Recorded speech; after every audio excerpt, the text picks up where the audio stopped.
วันนี้ดวงพานิกาเพิ่งให้มองนักเด็กเพิ่งก่อนร้องเพลงด้วยกันด้วยลุงแพนนะคำพิษโลกบรรทุกอีกหนึ่งกองจ้าสาธุเจ็บอะไรเข้ามาดูนะอาจารย์หลวงนี่นักประพันธ์เพลงนักประพันธ์เพลงนักแต่งเพลงนะมีประเสริฐจันทร์นะตัวอะไรแบบนี้กองเด้อขอที่ขอที่เด้อและเรื่องนะแม่ทำน้อยทำเรียนนะพี่น้องสังปะตองสังร่วมกันเป็นรุ่นทองด้วยฟังเพลงไปที่เราโอ้พี่น้องกันใดนะขอประกาศเป็นฉบับที่2ใครอยู่ตั้งตังตกหล่นที่ห้องน้ำจำนวน340 บาทมาห้าที่กุลุงนี่ลูกแต่มาห้าที่กุลุงนี่ท่านมาหาตรงช่างว่าทุก3 โมงท่านมีใบพัดเราจมหีบแล้ว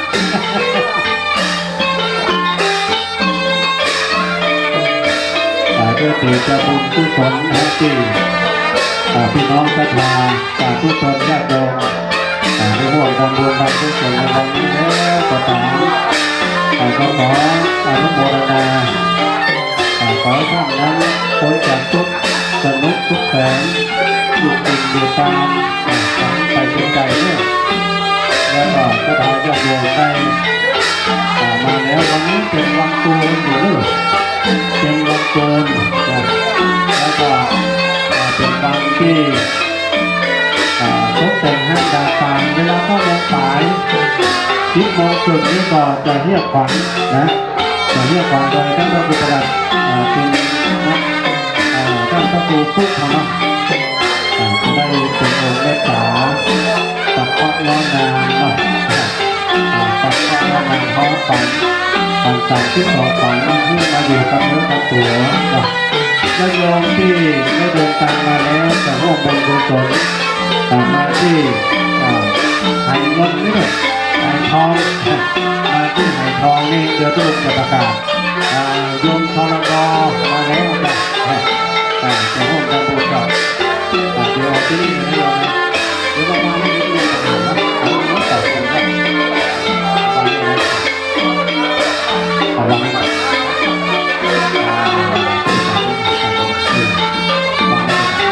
เดี๋ยวที่ไหน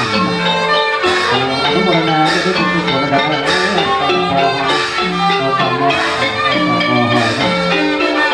บุญตั้งกันดีจากสันปะตองนะร่วมกันบุญอย่างยิ่งทองเด้อน่าจะเริ่มดีๆนะมาดูเรื่อยๆขอบคุณกุไลไทยวงศ์ยิ่งทองแล้วก็บุญส่งสายสุนี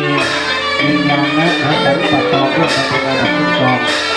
มันนะสันปะตองแล้วก็นางสาววีรยาใจจงของเรื่องระบบของกองแล้วก็มีตองแก้วใจแก้วสังปะตองแล้วก็สุดท้ายแม่เตียงตาไอราเทศจากสังปะตองสาธุสาธุและตอนนี้ท่านมหาผู้บอกว่าตอนนี้ได้เวลาแล้วนะได้เวลาสำหรับการทำพิธีปลงผมจะปลงผมในตอนนี้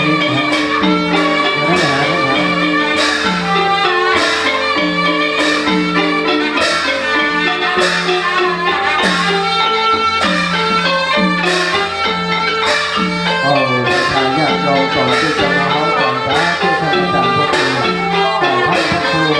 อะไรทีเรานะอย่างนั้นบางทีเราควรเดินทางมาถึงเรื่องหลายอย่างเลยอย่างนั้นมีเวลาเราจะเลยพักหนึ่งกันหนึ่งวันเป็นใบมองที่นะครับเราจะทำงานลงหลังการศึกษาขอบคุณผู้เรียน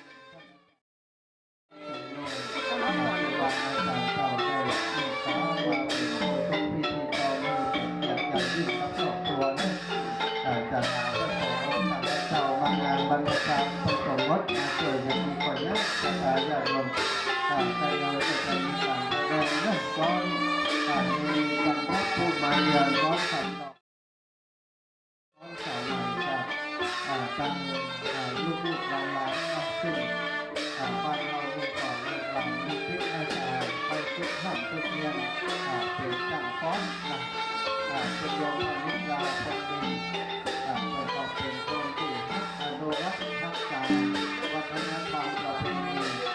โดยเฉพาะการฟ้อนการรำแสดงทุกคนนั่งเองโดยตนเองแล้วต่อมาส่งลูกหลานไปหนุนไปแห่นาฏศิลป์แล้วก็เอามาฝึกมาอบรมมาตั้งแต่เขาเรียกว่ามาบูรณาการเพื่อเข้าทักษะฟ้อนแต่พื้นเมืองของเราอย่างที่มาแห่นี่ก็เป็นคณะลูกหลานนักประธานก็เป็นประธานอุปถัมภ์กันมามีการครูบาอาจารย์ที่ให้ของตามีงานของตัวลูกหลานเป็นของตากันมาหลักคนเห็นมาซึ่งตัดงานไปมีความคึกคืนที่ร้านการเป็นรุ่นเทวดาเพื่อนหมู่อย่างแน่แบบนี้สถานญาติโยมเพื่อนจะได้มาทั้งหลายมาห้องบุญห้องกุศลนะตอนนี้เราจะได้เริ่มประกอบพิธีทางศาสนาซึ่งก็จะมีชุดแรกก่อนที่จะมีการพิธีสวดมนต์นะก็จะได้เริ่มคณะจ้างฟ้อนลูกหลานเนอะลูกหลานที่จะฟ้อนตอนรับเนอะมาเตรียมตัวตีนี้เลยตั้งหน้าจะฟ้อนตอนใดดีในบ้านนี่กาคณะจ้างฟ้อนที่จะฟ้อนยินดีต้อนรับเนอะมาเตรียมตัวตั้งหน้านี่ได้เลยหรือว่าท้อนตั้งในตั้งหน้าก็ตั้งในตั้งในก็งามนะได้กตัญญูแล้วล่ะเจ้าสาธุเจ้าจังฟ้อนมาตั้งในเลยลูกโอ้ขอบคุณสลาแห่นะเสียงดังฟังชัดม่วนนันสันเล้าศรัทธาทั้งหลายเอาละตอนนี้ก็จะได้ก่อนที่จะได้ประกอบพิธีทางการปลงผมเนาะก็จะได้มีการเตรียมความพร้อมสักกรรมระหว่างที่เตรียมความพร้อมเนอะคนที่จะบรรพชาอุปสมบทนะจะเป็นจะเข้าถือศีลพจน์เป็นโยคีเป็นนาคนะเข้าไปทางในนะประจำที่ไว้ไปนั่งทางในหันก่อนอยู่ตรงนี้ก่อนเนอะจ้างฟ้อนเข้ามาเลยลูกเข้ามาทางในเลยมาเตรียมความพร้อมเลยนอกจากหลังจากการฟ้อนชุดนี้เรียกว่าฟ้อนยินดีต้อนรับจบไปเรียบร้อยเนาะก็จะเริ่มพิธีปลงผมโดยวันนี้ได้รับเมตตาจากครูบาอาจารย์ซึ่งเป็นพระมหาเถระเป็นครูบาอาจารย์ที่เป็น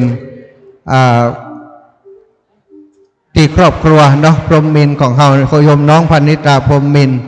ท่านอาจารย์ลุงนานประพันธ์พรหมมิน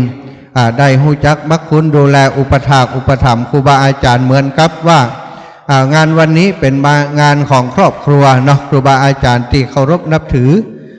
ของครอบครัวเราได้มาเป็นเกียรติเป็นประธานในพิธีวันนี้หลายรูปหลายองค์เนื่องศรัทธาญาติโยม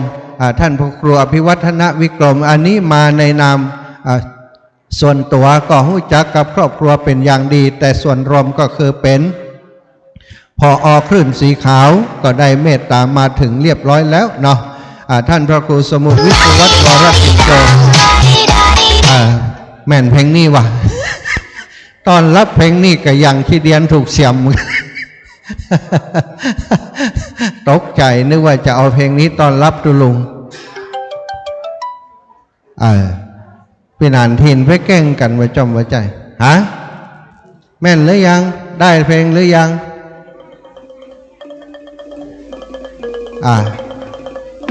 ใช่เพลงไหนเพลงนี้เหรอเพลงนี้ไหมลูกยักษ์คิ้วใช่โอเคพร้อมแล้วถ้าพร้อมหรือยังไอเสื้อขาวนั้นจังฟ้อนกำใจเสื้อขาวนั้นจังฟ้อนกำใจ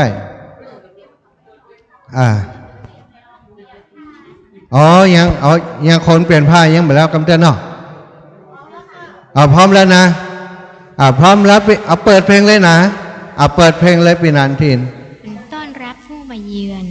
อ้าวช่างภาพเตรียมบันทึกภาพเนอะโอ้เป็นมาถ่ายคนอูกันโอ้จะถ่ายต้อนรับกันโดยการไร่รำเนอะ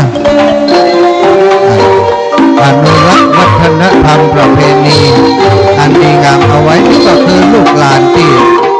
สถานที่แห่งนี้ก็เหมือนกับเป็นสถานที่มาฝึกซ้อมนะสถานก็เพื่อก็ซ้อมอยู่นี่ละวันนี้ก็มาไร่รำอยู่ตรงนี้ไปได้เลยกันเทวดาเพิ่นมานักเราก็ต้องเลือกจ้างฟ้อนแต่งชุดของนางฟ้าเทวดามาได้รำให้เพื่อนได้ชื่นชมในบุญในกุศลที่จะได้ทำกันในวันนี้การจะเป็นวัดพระเพื่อศรัทธาญาติโยมทั้งหลายใจว่าโอ้อันจะบวชได้ง่ายๆปัจจุบันนี้น้องสถานการณ์ของโลกเปลี่ยนแปลงไปคนจะบวชก็น้อยลงเราได้มีโอกาสบวชพระสงฆ์องค์สังฆเจ้าในหมู่บ้านในชุมชนของเรานับว่าเป็นบุญเป็นกุศลอย่างยิ่งใหญ่ฉะนั้นการที่เขาเฉลิมฉลองก็เป็นการอันเหมาะอันควรนะ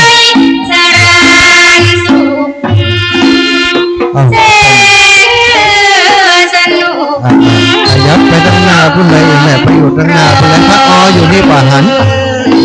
ไปอยู่ตั้งหน้าพุ่นเลยเนาะไปอยู่ตั้งหน้าพุ่นเลยจังภาพลายสำนักเพื่อนจะทำ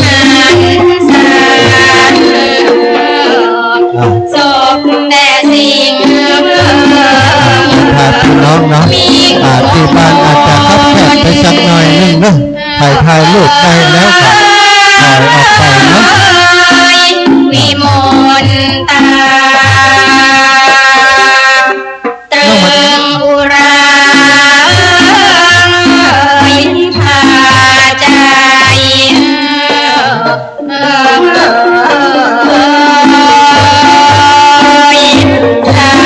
สราน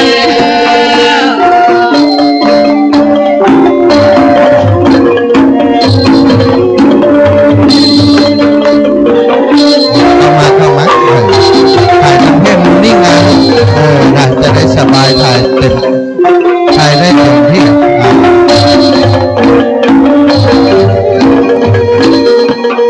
ชุดนี้ฝึกซ้อมอยู่2 ปีนะครับนะฝึกเมิน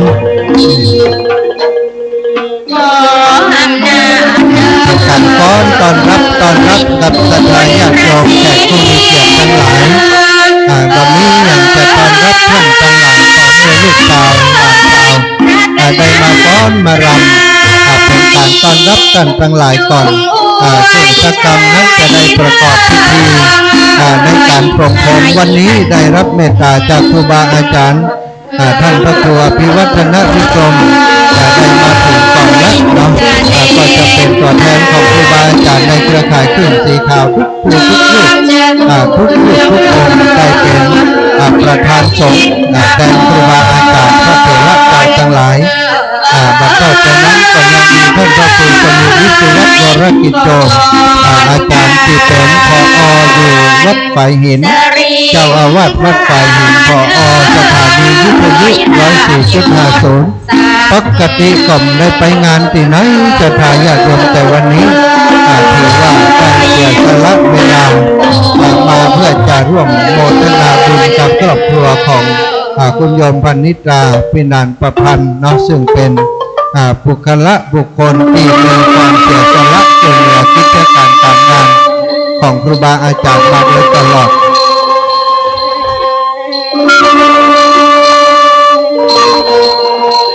นการฟ้อนต้อนรับเลยใครจะฟ้อนต้อนรับเรามาฝึกฝนที่นี่ได้นะที่นี่เป็นสอนลูกสอนหลานด้วยในการไร่รำในการฟ้อนรำเป็นวัฒนธรรมประเพณีที่เจ้าเหนือเจ้าล้านนาของเฮาใจต้อนรับแขกบ้านแขกเมืองเวลาเปิ่นมาเยือนหัวเมืองตั้งเหนือของเฮาศรัทธาประชาชนทั้งหลายก็เอารูปแบบเนาะที่เปิ่นเนี่ยเปิ่นทำโอ้เข้าไปแล้วกะโอ้อันนี้จอบก่อนนะเรียกน้ำย่อยก็เดี๋ยวจะมีชุดใหญ่เด้อ อ่านโฆษณาบ่เอาละต่อไปศรัทธาญาติโยมจะเป็นพิธีในการปลงผมเฮือกับผู้ที่จะบรรพชาอุปสมบทวันนี้ได้รับเมตตาจากครูบาอาจารย์เนาะท่านอาจารย์จะปลงตัดใดดีตั้งปุ้นบ่สองคนนาคมาตั้งเพเลยพระนาคมาตั้งเพเนอะเก้าอี้ติดเตรียมไว้เลยเก้าอี้ติดเตรียมไว้หันพระนาคเอาตั้งนอกนี่ก่อนเนาะอาจารย์เนาะโอเคเอาเก้าอี้มา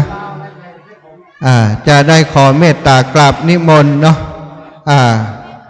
ครูบาอาจารย์ท่านพระครูสมุวิสุวัตวรกิจโจเจ้าอาวาสวัดฝ่ายหินได้เมตตา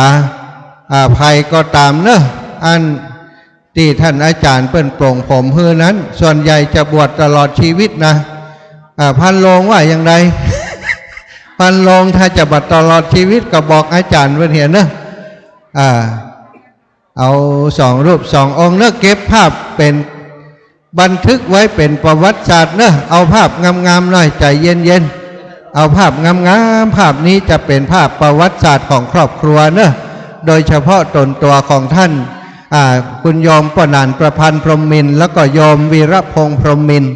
ถึง2 พี่น้อง55 ปีคนหนึ่ง45 ปีคนหนึ่งศรัทธาญาติโยมมาบรรจบกันโดยการได้มาบวชพร้อมกันเนาะ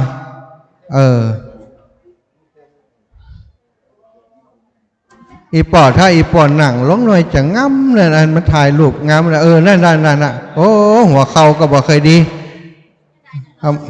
เราอ่อนนุ่มมานี่คนละลูกล่างมานี่คนละไอ้เจมก็ได้มาทางนี้คนหนึ่งเอาลูกบ่าวมาคนปลวงหัวเข่าบดีมาถือฮะไปนั่งตรงกลางฮะเลยนั่งตรงกลางฮะถือพานแทนเปิ้นนั่งตรงกลางนั่นเอาอย่างนั้น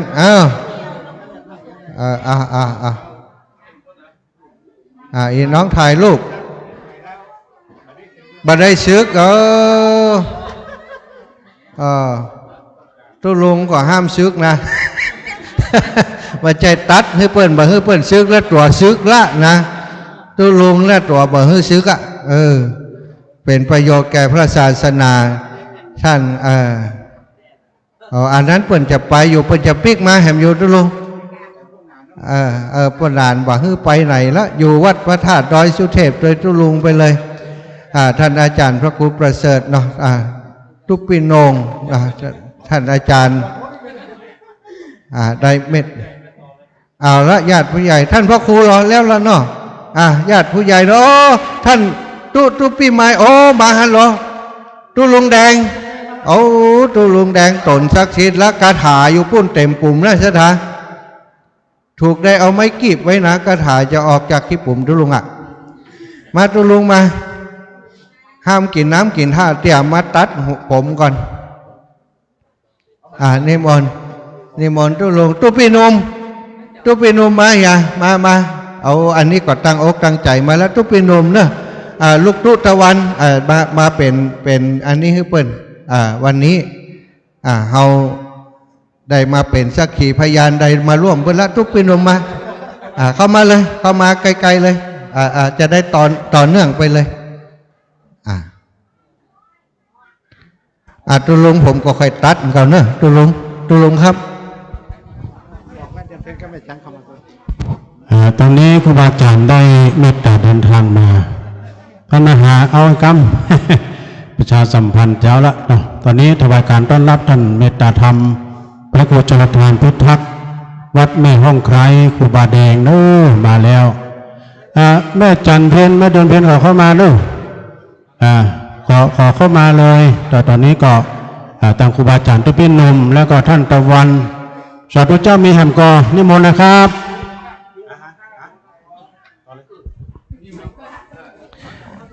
ละนะต่อไปจะเป็นญาติผู้ใหญ่เนอะไม่ใช่ญาติพ่อกำนันห้ามเข้ามา เป็นญาติผู้ใหญ่บ่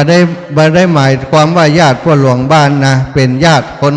คนสำคัญของครอบครัวของเราทยอยกันมาเนอะลุงป้าหน้าอาปู่ตาหน้าลุง เจริญปอน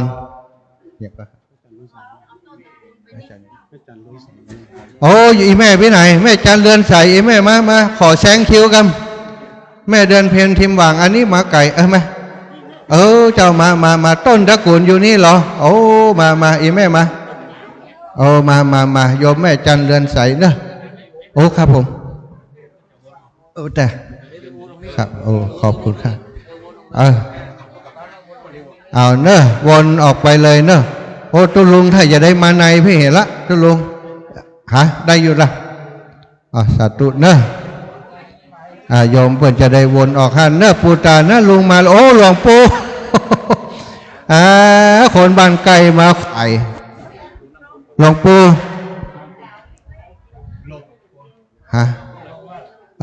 เดี๋ยวนี้นี่มนต์หลวงปู่มาหลวงปู่มาเลยเข้ามาตรงมาเลยหลวงปู่เว้นให้หลวงปู่กันเนอะหลวงปู่พระครูปฏิภาณธรรมทินหลวงปู่มาถึงแล้วศรัทธาญาติโยมโอ้โยมพันนิตาตอนรับเนอะหลวงปู่มานั่งในเพะศรัทธาญาติโยมวันนี้หลวงปู่จะลงมีดแหลกเนอะลงมีดแหลกโกนคนน้อยจบที่ไหนจบที่หันเนอะหลวงปู่มาถึงแล้วเนาะให้หลวงปู่มาก่อนไหมยะเอาเข้ามาก่อนเนอะศรัทธาทั้งหลายลบก่อนให้มีโทษโอ้ล่ะดูจูหลวงปู่เขาไปหายโอ้ยขอบคุณเนอะบันทึกภาพไว้กันบันทึกภาพโยมแม่จันเรือนใสนะอีแม่ลูกร้อยหล่อลูกสันปะตองขึ้นมานะศรัทธาเวียงตะการนะแม่เดินเพนทิมว่างเนาะโยมแม่ก็ฮักพันนิตาเป็นลูกสาวคนหนึ่ง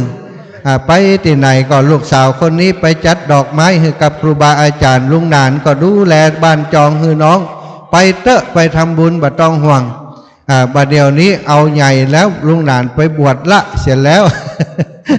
กรรมนี้บ่มีไผ่เผาบ้านแล้วเนาะสร้างบุญครอบครัวนี้เป็นครอบครัวบุญเนื้อศรัทธาญาติโยมปู่ตาน้าลุงญาติพี่น้องเพื่อนนี่ปฏิบัติธรรมกันตึงนั้นเนาะก็วันนี้จะศรัทธาพี่น้องทั้งหลายได้มีโอกาสมาร่วมบุญกับครอบครัวพรหมมินทร์ก็ถือว่าเฮาได้บุญได้กุศลยิ่งใหญ่ไพศาลเหมือนกันเพราะบุญนี้เปิ้นบ่ได้สร้างคนเดียวเปิ้นบ่ได้เอาคนเดียวเปิ้นบอกศรัทธาญาติโยมพี่น้องหมู่เฮาก็หวังว่าท่านทั้งหลายจะได้มาอนุโมทนาบุญมาฮับเอาบุญเอากุศลด้วยกันการที่บุคคลคนหนึ่งจะบวชถวายตัวในพระศาสนาบัจเจยะได้ง่ายๆนะศรัทธาคนบวชบ่มีความตั้งใจจะบวชก็บวชบ่ใจได้พ่อแม่อยากจะให้บวชเพียงตายอย่างใดให้หุยอย่างใดก็ตามจ้างให้บวชก็ตึงบ่บวชก็มีบางคนนี่อยากบวชขนาดนักพ่อแม่บ่ให้บวชเป็นให้เป็นห้องก็บวชบ่ได้ศรัทธาญาติโยมแต่ว่าทั้งสองท่านนี้ครอบครัวได้มีมติร่วมกันหมดว่าเปิ้นตั้งใจจะบวชก็จัดงานบวชให้กับเปิ้นอย่างโยมพ่อโยมแม่เปิ้นก็บ่อยู่แล้วเนาะลุงนานของเฮาลุงนานประพันธ์พรหมมินทร์นี้ก็มีแต่น้องสาวก็เป็นห่วงน้องสาวอยู่เตรียมชุดบวชนี้ไว้หลายปีแล้วนะศรัทธาชุดที่จะบวชนี้แต่ว่าห่วงน้องว่าบ่ได้น้องมันจะสบายเสียทีถ้าน้องสบายแล้วก็จะไปบวชกึดไว้อย่างอันตังเมินมาสุดท้ายน้องสาวทนบ่ไหวละปีเวลาก็ผ่านล่วงไปติ๊กบวชเตอะบ่ต้องห่วงชีวิตของคนเฮาเป็นไปตามกรรมของตัวเองอยู่ดีบ่ต้องห่วงสุดท้ายก็ได้ตัดสินใจจะได้เข้าสู่ร่มกาสาวพัสในวันพรุ่งนี้แล้วศรัทธาวันนี้จะเป็นวันสุดท้ายที่เป็นคฤหัสถ์ญาติโยมนับจากนี้ไปก็จะได้ถือศีลเป็นโยคีเป็นพระโยคาวจร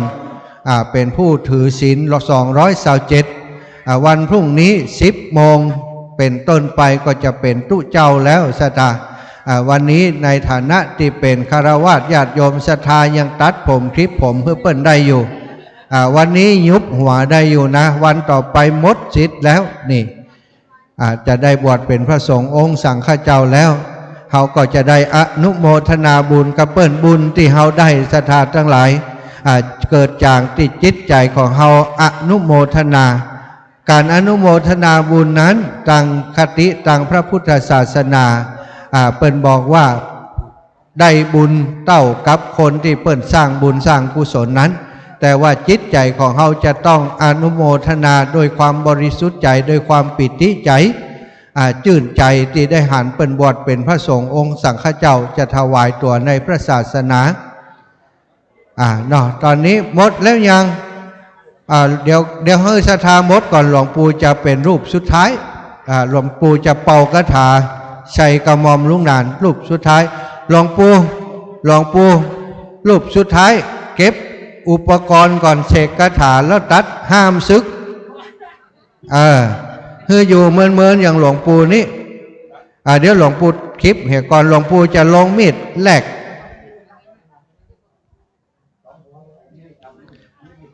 วันนี้ออเดอร์มาไก่ลูกเวียงปะเปาต้องทำงานนักหน่อยนะเดี๋ยวก็จะเอากับเวียงปะเปาตนหนึ่งก็หูนะศรัทธาลูกหลานของหลวงปู่มาจากเวียงปะเปายังบอกครบแต่หลวงปู่นั่งก็นั้น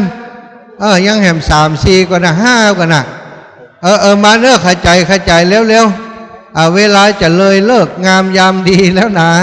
เข้ามาอีแม่อีปอดที่ไผ่ยังตกค้างอยู่เอามาเนอะเดี๋ยวจะบัดตันแล้วนะมาเถอะโอ้ญาติเปิดอยู่ตั้งนอกกำลังมาถึงมาเนอะเอาเลยอันนี้คนกำมิดยับนี่เป็นญาติตั้งใดก่อนนี่เป็นคนไทยเห็นเนี่ยคนกำมิดยับตั้งนี้เป็นคนไทยเห็นมาเป็นญาติตั้งใดกันประเดี๋ยวนี้ญาติลำปางเห็นมั้ยพี่น้องต่างอันพูดล่ะอันวัดเรามณฑาทิพย์มาบัดถึงกับเนี่ยท่านอาจารย์วันใหม่ถึงไหนวะหู้น่ะบัดตันแล้วเนาะศรัทธาทางพุทธบัดเป็นอย่างเป็นตัวแทนไปแล้วยังตกค้างแหมก็ถ้าบัดตกค้างก็เอาแล้วนะหลวงปู่จะเริ่มแล้วนะ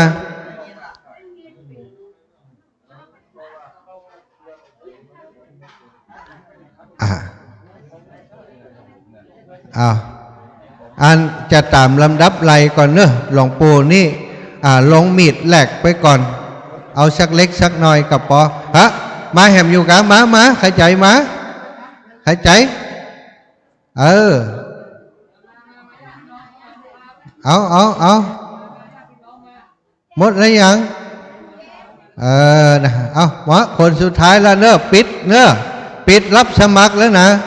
2 รอบแล้วปิดรับสมัครแล้ว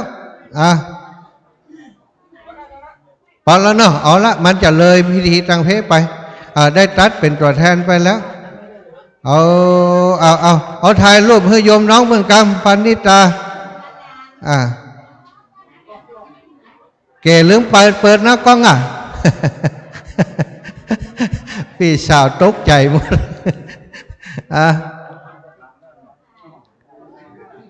เอาแล้วเนอะเรียบร้อยแล้วจะกราบนิมนต์หลวงปู่เลยครับเอามีดเตรียมมีดให้หลวงปู่เนาะท่านอาจารย์โกนนอกนี่แหละครับล่ะเอาให้หลวงปู่มีดโกนนี่แหละโกนแรกหลวงปู่หลวงปู่ครับตุ้ลุงแดงมีดแรกหลวงปู่เอาน้ำหลวงปู่ปัดต้องมดก็ได้ก็แล้วจะให้ท่านพระครูอภิวัตรครับท่านอาจารย์ท่านพระครูสมุวิสุวัตรวรกิจโจได้เมตตา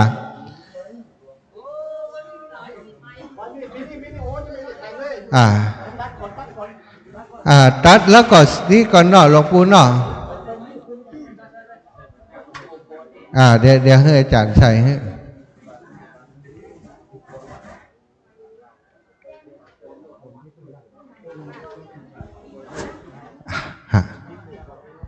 เดี๋ยวคือชะผมกำก่อนได้บอกชะเหตุกรรมแล้วก็มาโกนมันจะยากมันนี้ก่อนหลวงปู่คลิปเฮีย จุลุงแดงเหี่ยก็เรียบร้อยเอาละจุลุงแดงมาฮะแล้วก็แต่ตะกี้ละลูกแล้วไปจุบสะเหี่ยก่อนเนอะสะเหี่ยหน่อยจุบน้ำเรียบร้อยก่อนเดี๋ยวมาที่ท่านอาจารย์ท่านโกนเรียบร้อย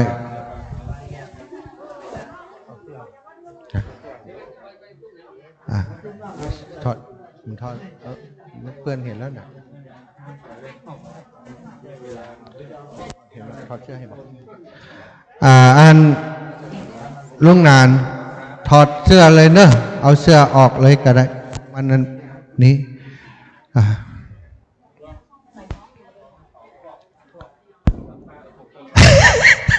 อาจารย์บอกเอาผงซักผ้าฟอกเลยวะอันเอาแชมพูเนอะแล้วก็ชะดีๆถ้ามีครีมนวดก็นวดให้น้อยมันจะได้อ่อนเนาะก้นอยู่ใจเย็นๆห้ามเอาไปทำวัตถุมงคลเตี่ย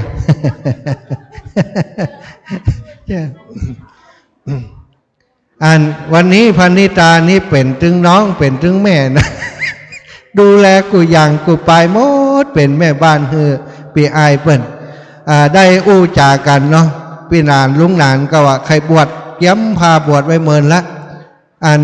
ห่วงน้องถ้าน้องมันอยู่ดีสบายก่อนเป็นฝั่งเป็นผาเขาว่าจะเอาฝาจะได้คือมันแหมบ้านมันก็มีลุงนานจะห่วงอย่างมันเนาะบวชเตออีกอะยุคือบวชเอาไปเอามาบวชแต่เนาะ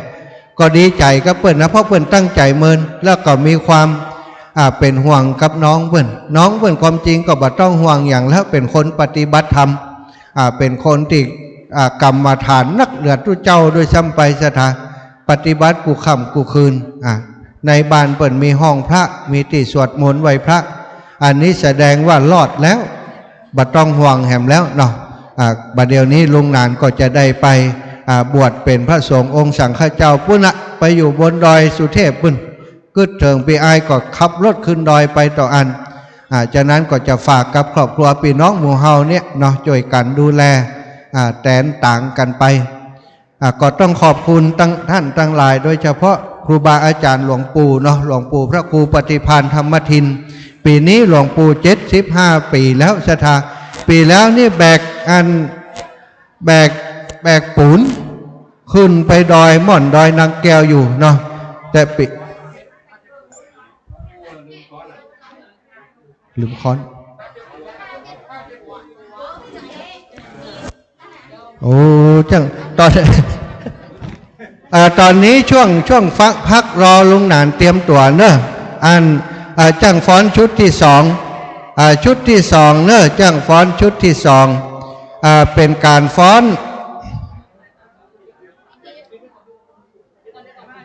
นเอียงละถ้าใดตัวนู้นนี่ชุดที่สองฟ้อนอย่างนี้กันฟ้อนนี่เหรอ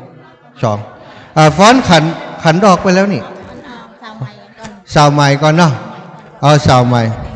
เอาสาวใหม่มาเลยลูกมาสาวใหม่เลยฟ้อนสาวใหม่นะพี่นานทินพอเพลงให้หลานกันเตรียมตัวก่อนเตรียมตัวให้เรียบร้อยก่อนเอาผ้าคลุมไว้เห็นน้อยลุงหลานเดี๋ยวรอละอ่อนฟ้อนก่อนเดี๋ยวก็ออกมาฟังออกมาเถอะบังงามบังออกมาเถอะเขาลืมใบมัวเหี้ยตะเกียหลานจะฟ้อน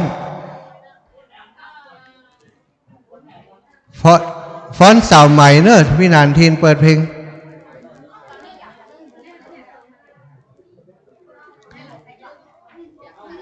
กิ้งกองขึ้นมาพร้อมเลยนะฟ้อนเลยฟ้อม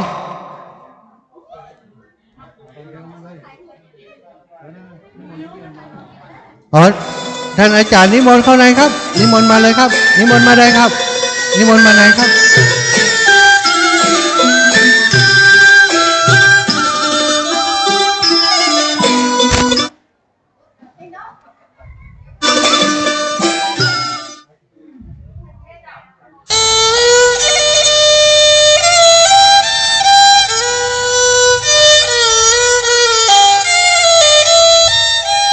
ใหม่พุทธเกิงพุทธกลางกินหันทีมนี้ก็ได้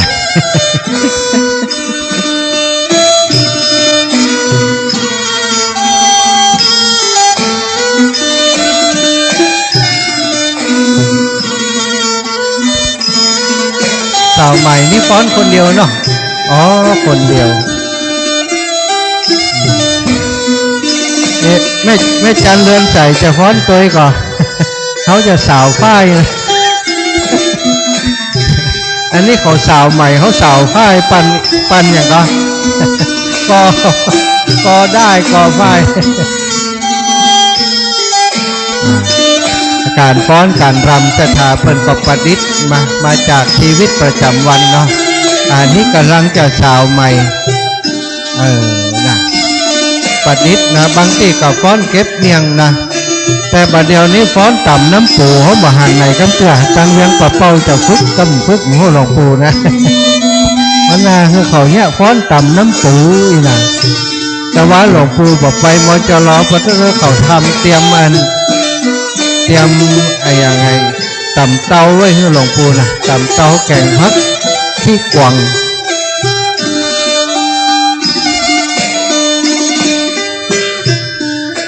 วันนี้ขอบคุณท่านพระครูสมุวิสุวัตวรกิจโตสถานีวิทยุ 104.50 เมกะเฮิรตซ์วัดไฟหินได้เมตตานำทีมถ่ายทอดเคลื่อนที่มาเพื่อจะถ่ายทอดภาพและเสียงคือศรัทธาญาติโยมที่เปิ้นได้รับชมอยู่ตั้งบ้านบัดเดี๋ยวนี้พ่องก็ชมตั้ง YouTube นะศรัทธาYouTube ก็มี Facebook ก็มีYouTube ก็มี Facebook ก็มีที่เปิ้นชมอยู่ตั้งบ้านนั้นก็สามารถชมได้จากการที่ตั้งสถานีวิทยุวัดไฟหินเนาะเปิ้นนำสัญญาณออกอากาศส่งไป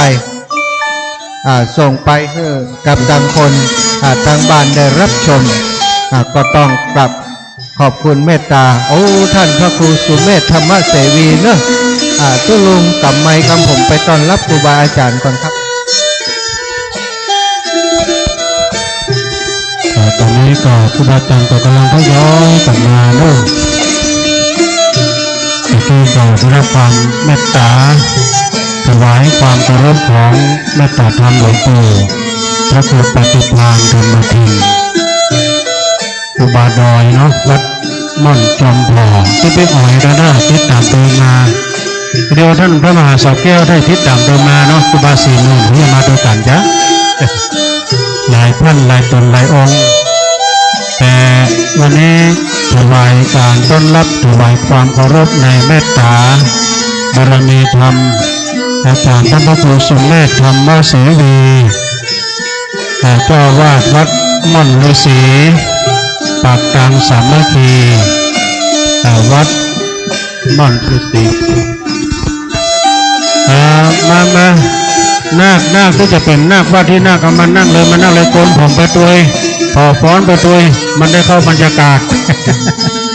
เอามาเลยพี่นานก่อนไหมมานั่งเดี๋ยวจะได้เมตตาหลวงปู่ได้ประเดิมก่อนด้วยนั่งเลยนั่งเก้าอี้กันพ่อมีไหนไอ้ดวงมากำกันนะเก้าอี้นั่งเลยขยับห่างไกลหน่อยนิมนต์นะครับหลวงปู่ครับตอนนี้บรรดาญาติโยมตอนนี้พอจะบันทึกภาพไว้ก็เข้ามาขยับเข้ามาได้อันนี้ในนามของคณะสงฆ์โดยหลวงปู่ท่านพระครูปฏิภาณธรรมทินหลวงปู่ท่านมีสมณเมตตาได้โกนผมเป็นตนแรกองค์แรกณบัดนี้ติดตามไปด้วยท่านพระครูชลทานพิทักษ์นะทางตุลุงแดงเฮาวัดจุลภาวัดแม่ห้องไคร้มนนะครับเนอะครูบาอาจารย์เดี๋ยวแปลงต่างห้องต่างนั่นนะโยมนะครูบาอาจารย์จะได้เดินเข้ามาสู่ในบ้านวันนี้เป็นวันโกนเนอะญาติโยมวันบวชแท้ๆในวันผู้ก่อนนะขนาดวันโกนไม่นะถ้าวันบวชนี่ซ้ำจะนักกว่านี้เนาะวันนี้ในเมตตาธรรมอาจารย์ท่านพระครูปารัตน์ธินวัฒน์หรือว่าท่านอาจารย์ฟลุกนะวัดยางกวงต้นก็ได้เมตตามา โกนผมแล้วก็กระเดียวจะเป็นองค์เมตตาในการห้องขวัญเฮียขวัญปัดเคาะล้อนามนะฮะท่านพระอาจารย์พุกแล้วก็ญาติโยมนะฮะเดี๋ยวรอสักกัมนะแปลงกลางหน่อยในเมตตาธรรมอาจารย์พระครูสมเมธธรรมเสวีได้มีสมณะเมตตามาพร้อมกันถึงท่านพระครูกัลยาณปราโมทย์เนอะไปสาบารมีธรรมเนอะครับครับเดี๋ยวนิมนต์พี่มาเอาคนผมก่อนคนผมก่อนครูบาอาจารย์ทยอยมาศรัทธาญาติโยมอันเนี้ยจะตาหน้าบุญเฮาไปช่วยงานครูบาอาจารย์ไปให้เพื่อนหันหน้าหันตามีการที่ไหนไปตลอดนะครอบครัวพรหมมินนี่นะถึงแม่ทองคำถึงโยมน้องพันนิตาโยมลุงนานเนี่ยไปช่วยการช่วยงานเพื่อนวันนี้ครูบาอาจารย์การงานมีกันนักกันหลายศรัทธาแต่วันนี้นัดหมายกันมาเพื่อให้กำลังใจกับครอบครัวพรหมมินเนาะกราบเมต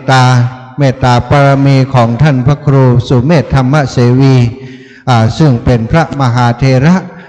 เป็นครูบาอาจารย์ของพระสงฆ์องค์สังฆเจ้าทั่วประเทศศรัทธาญาติโยมเปิ่นจัดกิจกรรม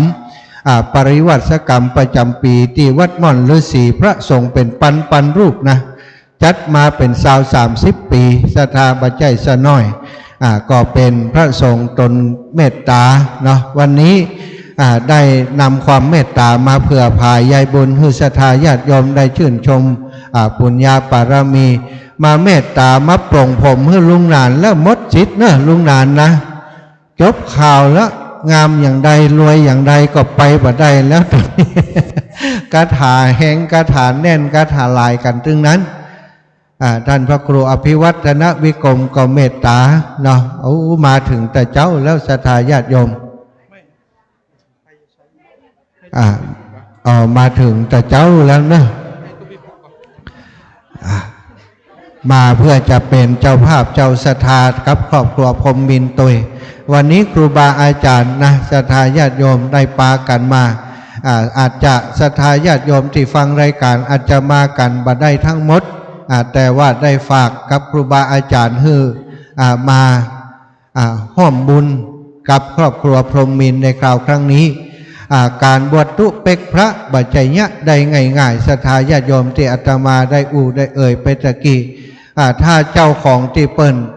เป็นผู้บวชนั้นบัดเต็มใจบวชก็บวชบัดใจได้พ่อแม่จะบังคับอย่างใดเปิ้นบัดเต็มใจบวชก็บวชบ่ได้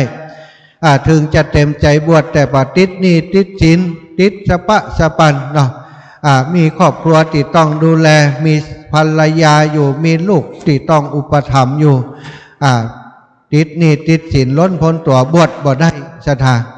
สุขภาพร่างกายบ่แข็งแรงเป็นโรคติดต่อเป็นโรคภัยไข้เจ็บเป็นคนบ่สมประกอบก็บวชบ่ได้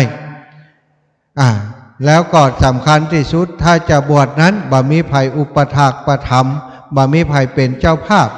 บาตรก็บ่มีจีวรก็บ่มีปัจจัยจะถวายโน่นนั่นก็บ่มีก็บวชบ่ได้เหมือนกันเนี่ยศรัทธาแต่บัดเดี๋ยวนี้ทุกสิ่งทุกอย่างพร้อมบริบูรณ์หมดแล้วมีศรัทธาในการบวชมีครอบครัวที่เป็นกำลังใจสนับสนุนให้เกิดการบวชมีครูบาอาจารย์มาเป็นสักขีพยานในการตัดสินใจทำคุณงามความดีเป็นตนเมตตาตั้งนั้นศรัทธาหลวงปู่พระครูปฏิภาณธรรมทินบวชมาตั้งแต่เป็นสามเณรน้อยใช้ชีวิตอยู่ตั้งโลกบักกี่ปีเป็นละอ่อนเป็นขยมเป็นเนนน้อยมาจนเป็นพระสงฆ์องค์สังฆเจ้าเป็นสมภารเจ้าวัดอยู่ที่วัดม่อนจอมพอปฏิบัติธรรมมาได้เผยแผ่พระธรรมคำสั่งสอนมาวันนี้หลวงปู่มีกิจกรรมมีกิจการที่วัดติวาเกาะของท่านก็มีอยู่แต่สละเวลามาเพื่อจะแสดงความยินดีอนุโมทนาบุญกับครอบครัวพรหมมินนับว่าเป็นบุญของครอบครัวของเฮาเป็นอย่างสูงท่านพระครูสุเมธธรรมเสวีท่านพระครูกัลยาณประโมทท่านพระครูชลทานพิทักษ์นอกจากต่างดอยสะเก็ดก็มาศรัทธาครูบาอาจารย์จากตังซึ่งเป็นครูบาอาจารย์ที่เป็นกัลยาณมิตรกัลยาณธรรมครับครอบครัวพรหมมินทุกปีโดงนอกจากพระธาตุดอยสุเทพท่านอาจารย์ท่านพระครูประเสริฐ จากพระธาตุดอยสุเทพก็ได้เดินทางมาร่วมงานท่านพระครูสมุวิสุวัตวรกิจโจกุเตื้อหาตัวยากเนื้อเสธาหลายคนก็บอกหู้จักตนใดนอตนใดนอหูปก็พร้อมมีบ่มีหูปในสื่อโซเชียลบ่มีเฟซบุ๊กติศรัทธาจะเข้าไปพอหูปเปิ้นใดเอาอาตมาได้จัดรายการในคลื่นสีขาวเปิ้นว่าออกอากาศไปวัดฝ่ายหินไปวัดฝ่ายหินก็บอกหู้วัดพระเจ้าวัดฝ่ายหินที่เปิ้นเมตตาเฮาเป็นตนใดเตียวลูกลำปางมากราบเปิ้นถึงวัดฝ่ายหินถึงได้หันหน้าเปิ้นศรัทธานี่เป็นบุญนักหนาวันนี้ได้หันหน้าเปิ้นแล้วเนอะถามเอาคนเดียวเถอะทุลุงวัดฝ่ายหินตนใดอีนะ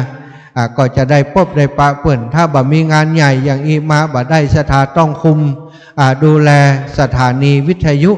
ออกอากาศเพื่อกับครูบาอาจารย์เปิ้นมันจะต้องควบคุมดูแลเสียงบดีกาสัญญาณบดีกาเชื่อมสัญญาณไปที่ไหนพ่องเปิ้นจะพอเฝ้าดูแลรับบ่เป็นเวลาฉันเป็นเวลาอยู่แต่รับนี่บ่หันได้รับเป็นเวลาศรัทธาตีหนึ่งตีสองตีสามเปิ้นก็ทำงานของเปิ้นอยู่เนาะตอนนี้มีฟ้อนแหมก่อฟ้อนที่สามนี่มีอยู่เนาะเอาฟ้อนตอนนี้เลยบอกเอาเลยเนาะฟ้อนชุดที่สามจัดมาเลยตะกี้สลับไปแล้วลุงว่าบอกฮู้จะเอาชุดไหนแล้วชุดที่สามเอาตอนนี้เลยลูกเพื่อตอนที่เปิ่นปรงผมแล้วก็เดี๋ยวเปิ่นจะไปซักเก่าซักหัวซักเก่าแหมอยู่พร้อมแล้วก็เอาช่วงนี้เลยเนอะพี่นานทิน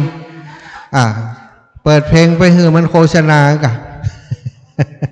มันโฆษณามันจะยิบไปหรอกเป็นชุดที่สามชุดนี้เรียกว่าชุดอะไรอย่างลูกละเอิ้นขวัญเนาะโอ้จ้ะถูกต้องเลยเนี่ยเอิ้นขวัญหายไปทางใดปิกมาเนอะใจลุงหลานไปอยู่ทางใดปิกมาบ่เดี๋ยวนี้ลูกหลานจะฟ้อนเอิ้นขวัญแล้วเอิ้นขวัญวรัญญาฟ้อนเอิ้นขวัญเปิดเพลงเลยเนอะพี่นานทิน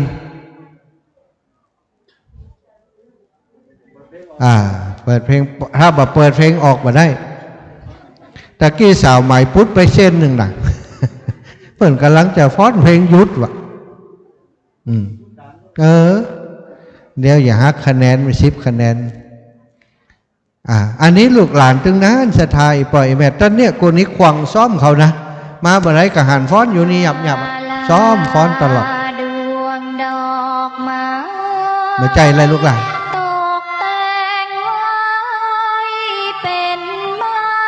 แม่นก็แม่นทำยังไม่ถึงไปแหม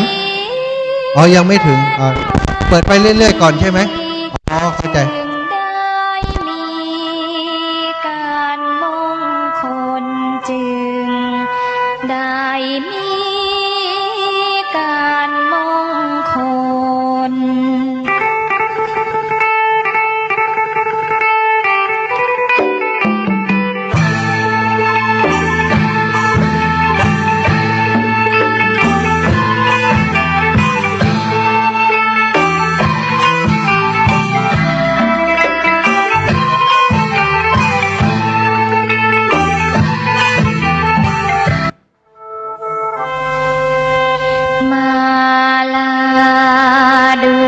ดอกไม้ตกแต่งไว้เป็นไม้สีวันนี้เป็นวันดีจึงได้มีการมงคลจึง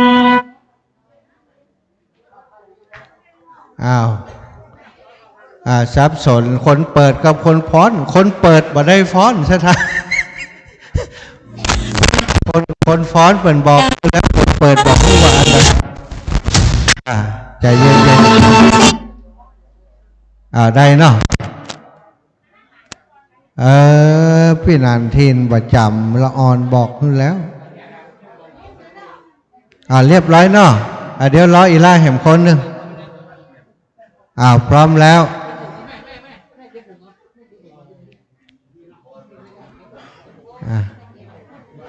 เดี๋ยว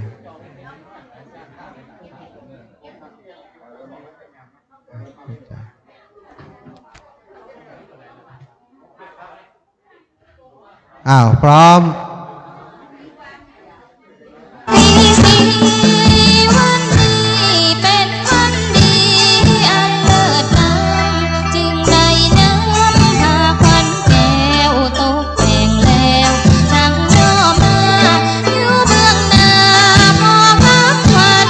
มีสุอันท้องพี่น้องมาเสสองห้องเอิ้นขวัญ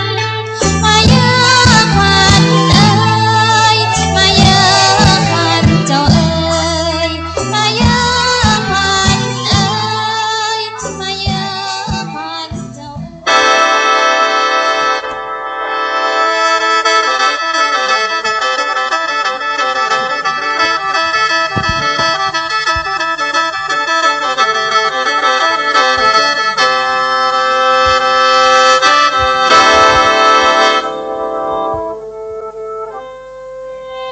มาลาดวงดอกไม้ตกแต่งไว้เป็นไม้สี วันนี้เป็น ชุดนี้เรียกว่าฟ้อนเอิญขวัญนะแต่ทายาทโยม ได้มีการมงคลจึงได้มี อันนี้คือลูกหลานของบ้านเฮานี่หมดนะจะทางเป็นลูกหลานเป็นคนในครอบครัวทั้งหมดนะตะกี้เปิ่นถามว่าถ้าจะจ้างไปมอดมันเปิ่นให้ก่อไปจ้างที่ไหนอันนี้เป็นศิลปะการไล่ลำของทางอีสานมาผสมผสานกันว่านั่นจะทางผสมผสานกันว่าเข้ามาเนาะ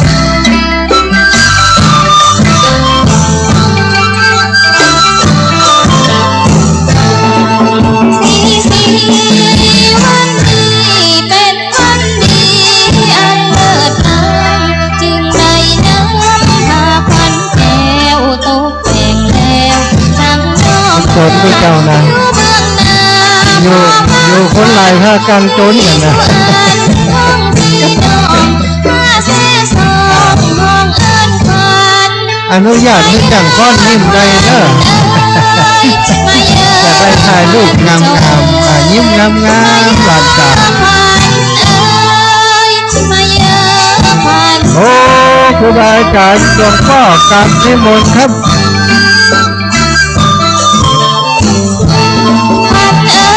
ก็ทาแต่งตาโลกเมตตาบารมีธรรมก็นั่นก็คือสังวรศิลาภิรักษ์ผู้วัด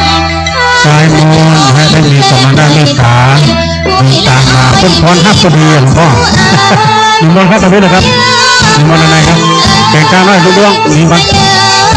นิมนต์นะครับ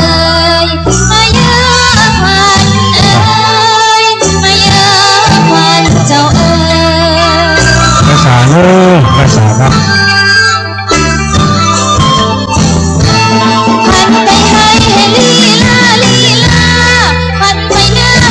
ภาษานะครับตอนนี้ทำการศิลปะฟ้อนฟ้อนนะเป็นแต่ละฟ้อนในงานวันนี้แบบงานบวชก็คือวันโกนผมบวชผม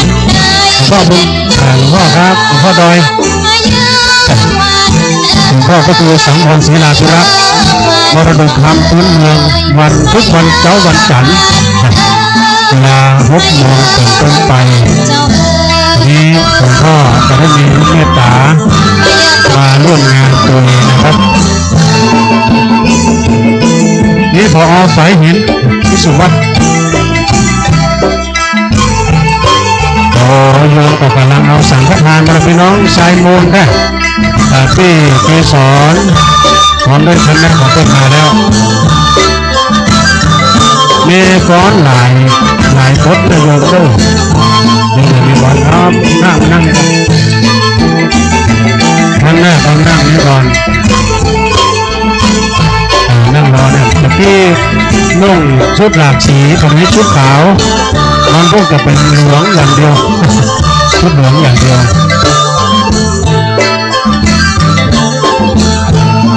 เดี๋ยวรอสบายเราผ่อนสบายอันนี้มนต์พี่มาครับ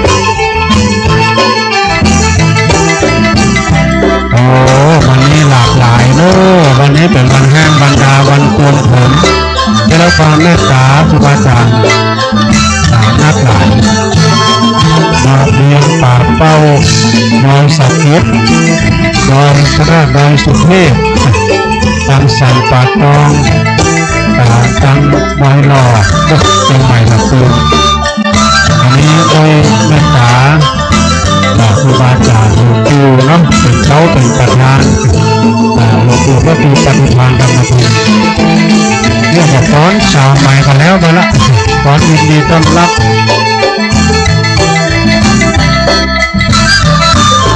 สถานที่แต่ว่าก็กว้างจะดีนะวันนี้ก็เลยขี่โดยทางนัดเนาะพอดีว่าอุโมงค์พระธิตา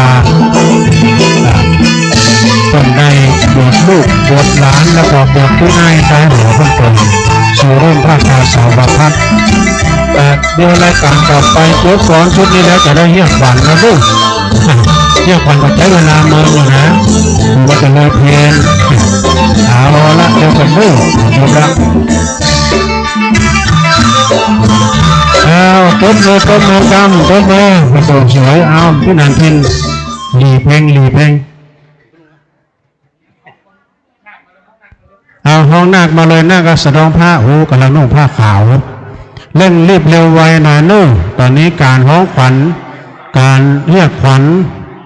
ก็จะเมินพอสมควรเนาะศรัทธาฉะนั้นก็คณะศรัทธาโอ้ท่านมาหาแจกแล้วดูโอ้แจกใบม่วงกันนะแจกจังฟ้อนตัดเล็บเอาสร้อยพระสร้อยคอนาคเนี่ยก็ของตัดเล็บเนี่ยท่านมหาพรเนี่ยสร้อยคออย่างการแหวนก็ออกหมดเอาออกหมดเลยแต่เป็นแหวนเป็นสร้อยสังวานจะเป็นผ้าเลี่ยมทองแหวนแล้วก็ตัดเล็บได้อย่างเรียบร้อยเนาะถ้าเรียบร้อยเข้ามาเลยนะฮะรีบเร่งเร็วไววันนี้ตอนนี้ก็สายบุญที่มากำลุนนี่ก็แต่ว่านำบุญมาก่อนท่านพระครูสังวรศิลาภิรักษ์เพิ่นได้เอาสังฆทานชุดโอ้จะมอบกับมือกันนี่มอบแล้วมอบเจ้าภาพแล้วเนาะขอบคุณเด้อท่านพระครูสังวรศิลาภิรักษ์พ่อแม่โยมพานิตาพ่อแม่มานิกรรมมารับของนี่ตัวเนาะเพื่อจะมอบหลวงพ่อเพื่อจะมอบเด้อคุณเดรอสักกรรมเพื่อนแป่งผ้าอยู่เนาะแป่งผ้ากำเดียวพ่อแม่ของนาคนะพ่อแม่ของนาคเข้ามานิกรรมมารับมอบมารับมอบของกรรมมานั่งเก้าอี้ตัวมานั่งเก้าอี้นี่มาเลยพ่อแม่นาคพ่อแม่นาคเข้ามาเลยฮะญาติผู้ใหญ่ก็ได้เนาะพ่อแม่นาคเบิ้ลเอาญาติผู้ใหญ่มาผ่านก็ได้เนาะมาแล้วไอ้พ่อหลวงมาโอ้พ่อหลวงมาพอดีเดี๋ยวนั่งเลยเป็นยายพินเข้ามานี่ครับยายพินเข้ามาป้อนนั่งเก้าอี้เลย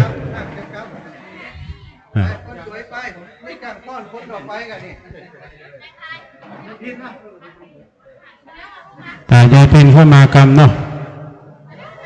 มีพิธีขั้นตอนมาเลยแม่ไปนั่งเลยเต็ม2 คนแล้วไม่ไหนเข้ามามีญาติวีรพงษ์เข้ามาเด้อตังนักการพันลงญาติวีรพงษ์เข้ามากรรมถึงสายบุญถึงพ่อถึงแม่ใครตัวแทนก็ได้ไหมพี่นันคำมันไหนเดี๋ยวถ่ายรูปแล้วน่ากะบุตรถ่ายเต็มที่มันใจอย่างกูมันจะจวดเพลนเอาเข้ามาเลยนักเพราะว่าการห้องขวัญนี่นับเป็นชั่วโมงนะเข้ามานั่งก่อนญาติวีรพงศ์ก็เข้ามาเด้อถ่ายตัวแทนก็ได้นะเข้ามาเอาละพิธีกรรมพิธีการต่อไปก็มาใกล้ๆจะได้กราบ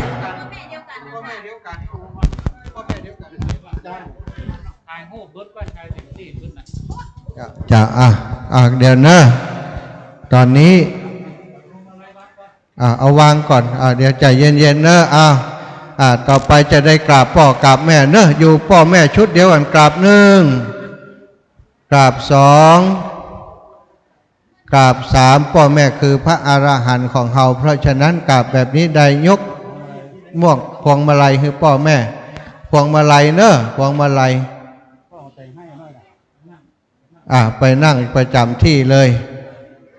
ไปนั่งประจำที่ชุดเดียวกันเข้าไปนั่งตังในเลยเนอะเอาละเวลามันเหลือน้อยแล้วเนาะ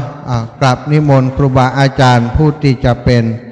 ผู้ห้องขวัญเนาะท่านพระครูปรัตทีนวัฒญาณสิทธิเวทีวัดยางกวางเนาะ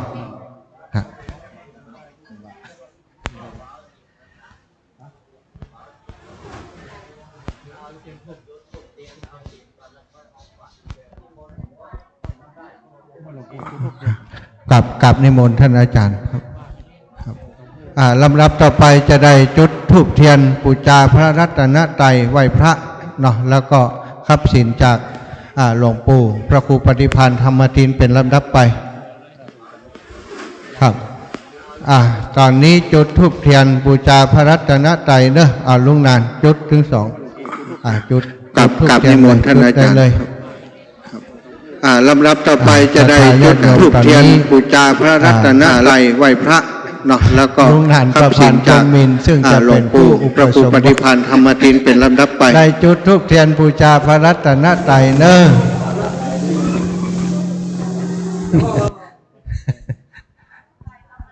ศรัทธาญาติโยมประนมมือเนอะอีพ่ออีแม่ทั้งหลายนะประนมมือด้วยกันเป็นสะเบิงเสเจิงไปหมดเวลามันเห็บหิ่งมันตึงอย่างเอียดเนอะธรรมดานะ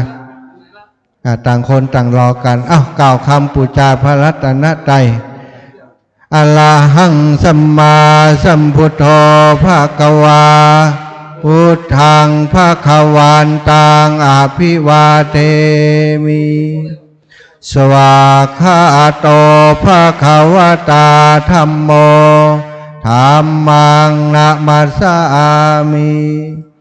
สุปฏิปันโนภะคะวะโตสาวกสังโฆสังฆังนะมามิมะยังพันเตติสาระเนนาสาหะปัญจศีลานิยาจามาตุติยัมปิติสาระเนนะสาหะปัญจศีลานิยาจามาตติยัมปิมะยังพันเตติสาระเนนะปัญจศีลานิยาจานะโมตัสสะภะคะวะโตอะระหะโตสัมมาสัมพุทธัสสะนะโมตัสสะภะคะวะโตอะระหะโตสัมมาสัมพุทธัสสะนะโมตัสสะภะคะวะโตอะระหะโตสัมมาสัมพุทธัสสะนะโมตัสสะภะคะวะโตอะระหะโตสัมมาสัมพุทธัสสะนะโมตัสสะภะคะวะโตสัมมาสัมพุทธัสสะนะโมตัสสะภะคะวะโตอะระหะโตสัมมาสัมพุทธัสสะพุทธังสรณังคัจฉามิพุทธังสรณังคัจฉามิธัมมังสรณังคัจฉามิธัมมังสรณังคัจฉามิสังฆังสรณังคัจฉา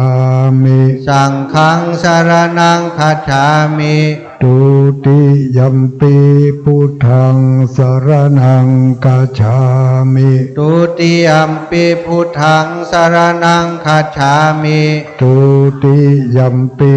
ธัมมังสรณังคัจฉามิตุติยัมปิธัมมังสรณังคัจฉามิตุติยัมปิสังฆังสรณังคัจฉามิตุติยัมปิสั สังฆังสรณังคัจฉามิตติยัมปิพุทธังสรณังกัจฉามิตติยัมปิพุทธังสรณังคัจฉามิตติยัมปิธัมมังสรณังกัจฉามิตติยัมปิธัมมังสรณังคัจฉามิตติยัมปิสังฆังสรณังกัจฉามิตติยัมปิสังฆังสรณังคัจฉามิปานาติปาตาเวรมณีสิกขาปะทังสมาธิยามิปานาติปาตาเวระมณีสิกขาปะทังสมาธิยามิอตินนาตานาเวรมณีสิกขาปะทังสมาธิยามิอาทินนาตานาเวระมณีสิกขาปะทังสมาธิยามิกาเมสุมิจฉาจาราเวรมณีสิกขาตังสมาธิยามิกาเมสุมิจฉาจาราเวระมณีสิกขาปะทังสมาธิยามิมุสาวาตาเวรมณีสิกขาปะทังสมาธิยามิมุสาวาทาเวระมณีสิกขาปะทังสมาธิยามิสุราเมรยามัจจปมาตตานาเวรมณีอาปะทังสมาธิยามิสุราเมรยามัชฌปมาทฐานาเวระมณีสิกขาปะทังสมาธิยามิอิมานิปัญจสิกขาปะทานิสีเลนะสุขติยันติสีเลนะโภคสัมปตาสีเลนะนิพุติงตัสมาตาเยสาธุเปลี่ยนทันไมคือกรรมแล้วตอนนี้ก็จะได้กราบนิมนต์ครูบาอาจารย์ผู้จะเป็นผู้ห้องขวัญเนาะท่านพระครูปรัตตินวัฒน์ญาณสิทธิเวทีได้เมตตาสิทธิวาทีโอเวทีเววะสโมสังโฆได้เมตตาห้องขวัญครับอาจารย์ขอบคุณครับ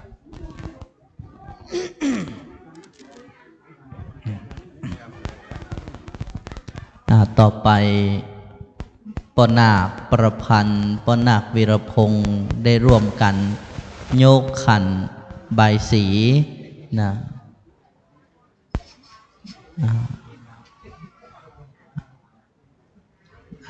ต่อไปถือได้ใส่ศีลไว้น้อมกราบถวายความเคารพนอบนบปูชาปรมีธรรมพระมหาเถรานุเถระครูบาอาจารย์ทุกรูปด้วยความเคารพอย่างสูงยิ่งครับขอเจริญพรญาติโยมสาธุชนทั้งหลายตัตตินีหมายมีปนาคประพันธ์ปนาควีรพงศ์พรหมมินทร์จะได้มีหัวใจตั้งเจตนาอุปสมบทบวชในบวรพระพุทธศาสนาโดยอริยประเพณีก่อนที่ชาอุปสมบทนั้นก็จำเป็นอย่างยิ่งต้องมีการเอาขวัญเสียก่อนนี่กระทำมัง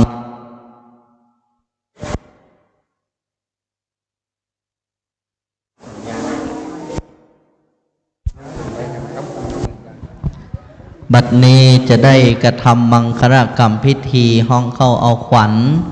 อัตมภาพจะได้รับหน้าที่เป็นพิธาจารย์ โดยฉันทามติของพระเถระครูบาอาจารย์ติเคารพยิ่งแต่บัดนี้จะกระทำพิธีห้องเข้าเอาขวัญขอพ่อแม่ศรัทธาสาธุชนทั้งหลายได้ต้อมจิตน้อมใจส่งกำลังใจมาติปรำพิธีส่งกำลังใจมาติตนตัวของพ่อนาคประพันธ์และพ่อนาควิรพงษ์พรหมมินทร์สืบไป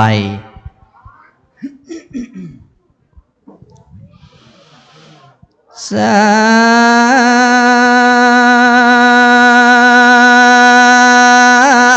ปันตาสัมปันตาสัมปันโตสัมปัสโส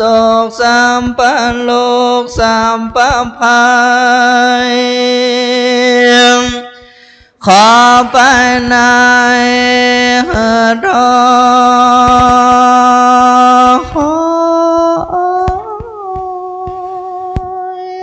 ออกกรอบไปนอกดอยนี้ขอ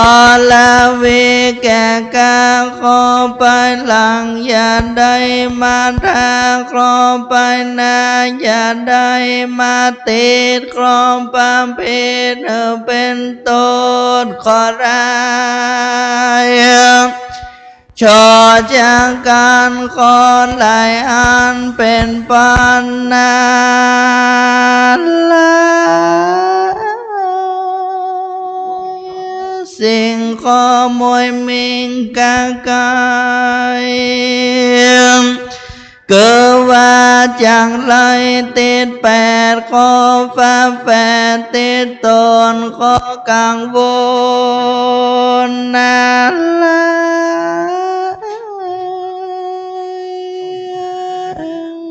สาม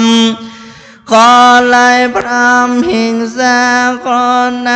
ามีไล่หลากเหินตรงไปตามเส้นไม้ว่าเหินไล่ไปตามเส้นไฟขอเหินโยกย่างงาน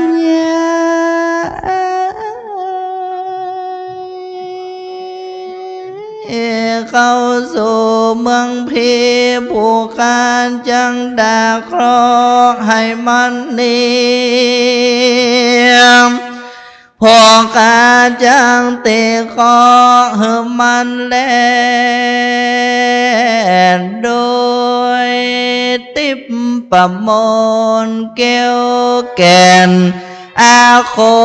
มของพระสลีโคดมตนวิเศษอันพระพุทธเจ้าหากเตสนาว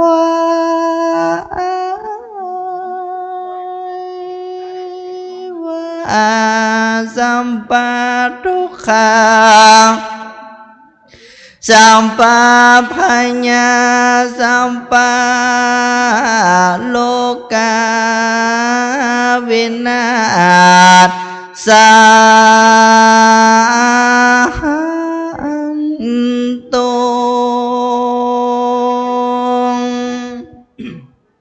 ราชโตวาโจรโตวามนุสโตวาอะมนุสโตวาอักขิโตวาอุทากโตวาปิสาจโตวาขานุกโตวากันทกโตวานักขตโตวาชนะปาทโรคโตวาอะสัทธรรมโตวาอะสันทิทิโตวาอะสปุริสโตวาจันทหัตถิอัสสมิขะโคนะกุกุระอหิวิชิกามณิสัมปทิปิอัจฉตรัจฉสุกระมหิสายรคสาธีหินานาพยโตวา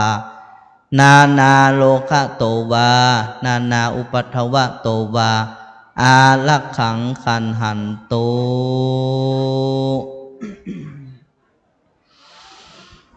อาจารย์ใจสงอาจารย์ใจโยอาจารย์นายวันนี้ ก็หากว่าเป็นวันดีเป็นวันสลีลำเลิศเป็นวันมังกาลังอันประเสริฐมีมาแม้นว่าโหดลางอาจารย์ตังลา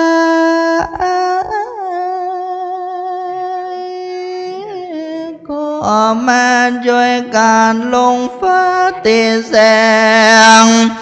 เรียบเรียงไว้ก่อนน้ำฝันใด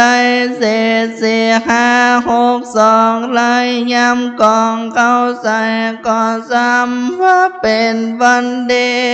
12ร้อยสี่มาตั้งอยู่เลิกเป็นวันโนธรรมาพฤกษ์อันใหญ่อาทิตย์จันทร์ใสไล่โดยมาในวันนี้นา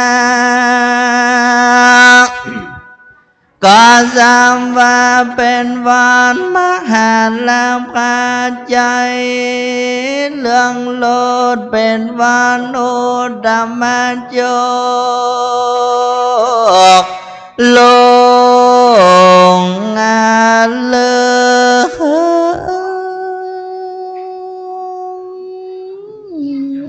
ไล่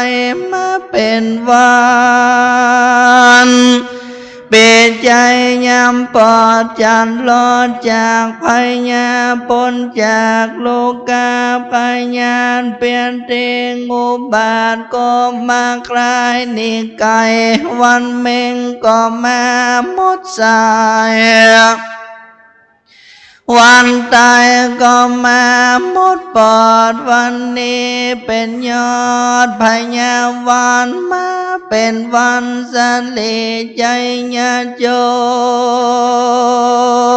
กเป็นวันปนโศกโศกาเป็นวันที่งงพระสัทธาขึ้นนั่งเต้นแก้วผ่าเป็นแล้วหมู่มาเลบ้านเนนาญาติกาเป็นน้องต่างลาก็มาช่วยกันนาทุกแต่ง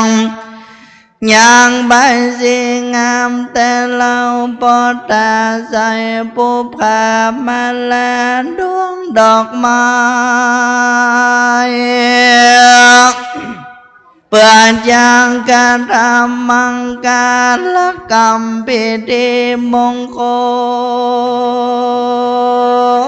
ลก่อนที่จะได้บวชในศาสนา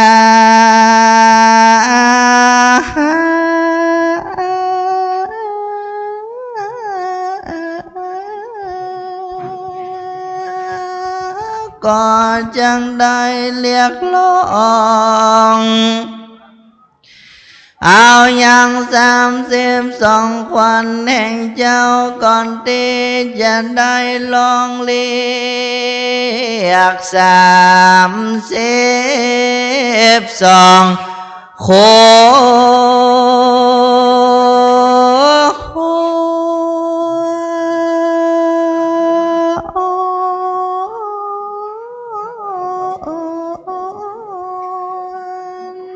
แห่งเจ้า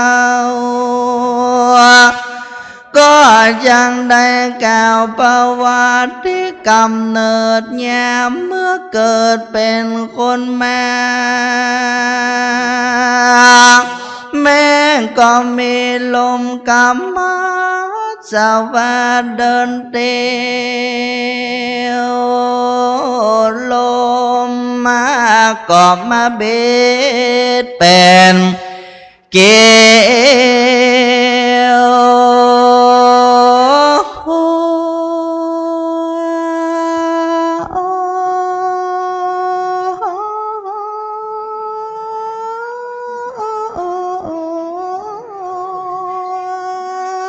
ปันบ่หัวอกแม่เจ้า ก็บ่ได้แต่งานดีเนื้อพอบอดตายนี่แหละนาความรักของแม่นี่นานเลยก็มายิ่งใหญ่เหนือฟ้าเหนือแผ่นดินดินนี้ยังก้าวเดินประวัติกำเนิดพระคุณของพ่อแม่วันนั้น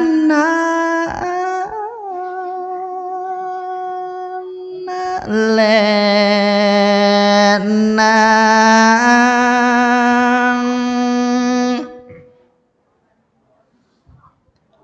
ในยามกินแม่ให้กินเลือดในอกในยามนอนแม่ก็กกไม่ไปไหนในยามถ่ายแม่ไม่หนีไปห่างไกลแม่ทนได้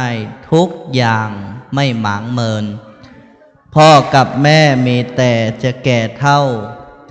จะเลี้ยงเจ้าเรื่อยไปนั้นอย่าหมายจงใช้วิชาที่เรียนมาเลี้ยงตนไปจนตายเมื่อพ่อแม่ท่านตายจะได้นอนหลับตาปนาคทั้งสองอันมีนามมงคลว่าปนาคประพันธ์พรหมมินทร์และปนาควีรพงษ์พรหมมินทร์ปนาคทั้งสองนี้มีเจตนาอันยิ่ง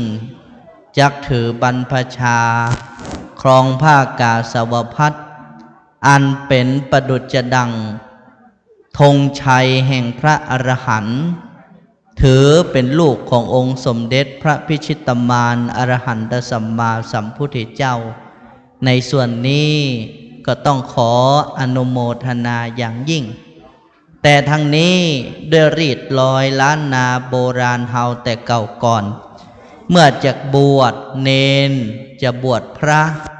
ก็ถือเอาวินัยที่องค์สมเด็จพระผู้มีพระภาคว่าแต่ครั้งสมัยพุทธกาลนั้น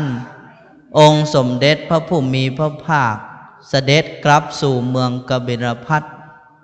ทีนี้เมื่อคราวสมัยที่พระองค์เป็นเจ้าชายสิทธัตถะก็ได้ประสูติบุตรชายคนหนึ่ง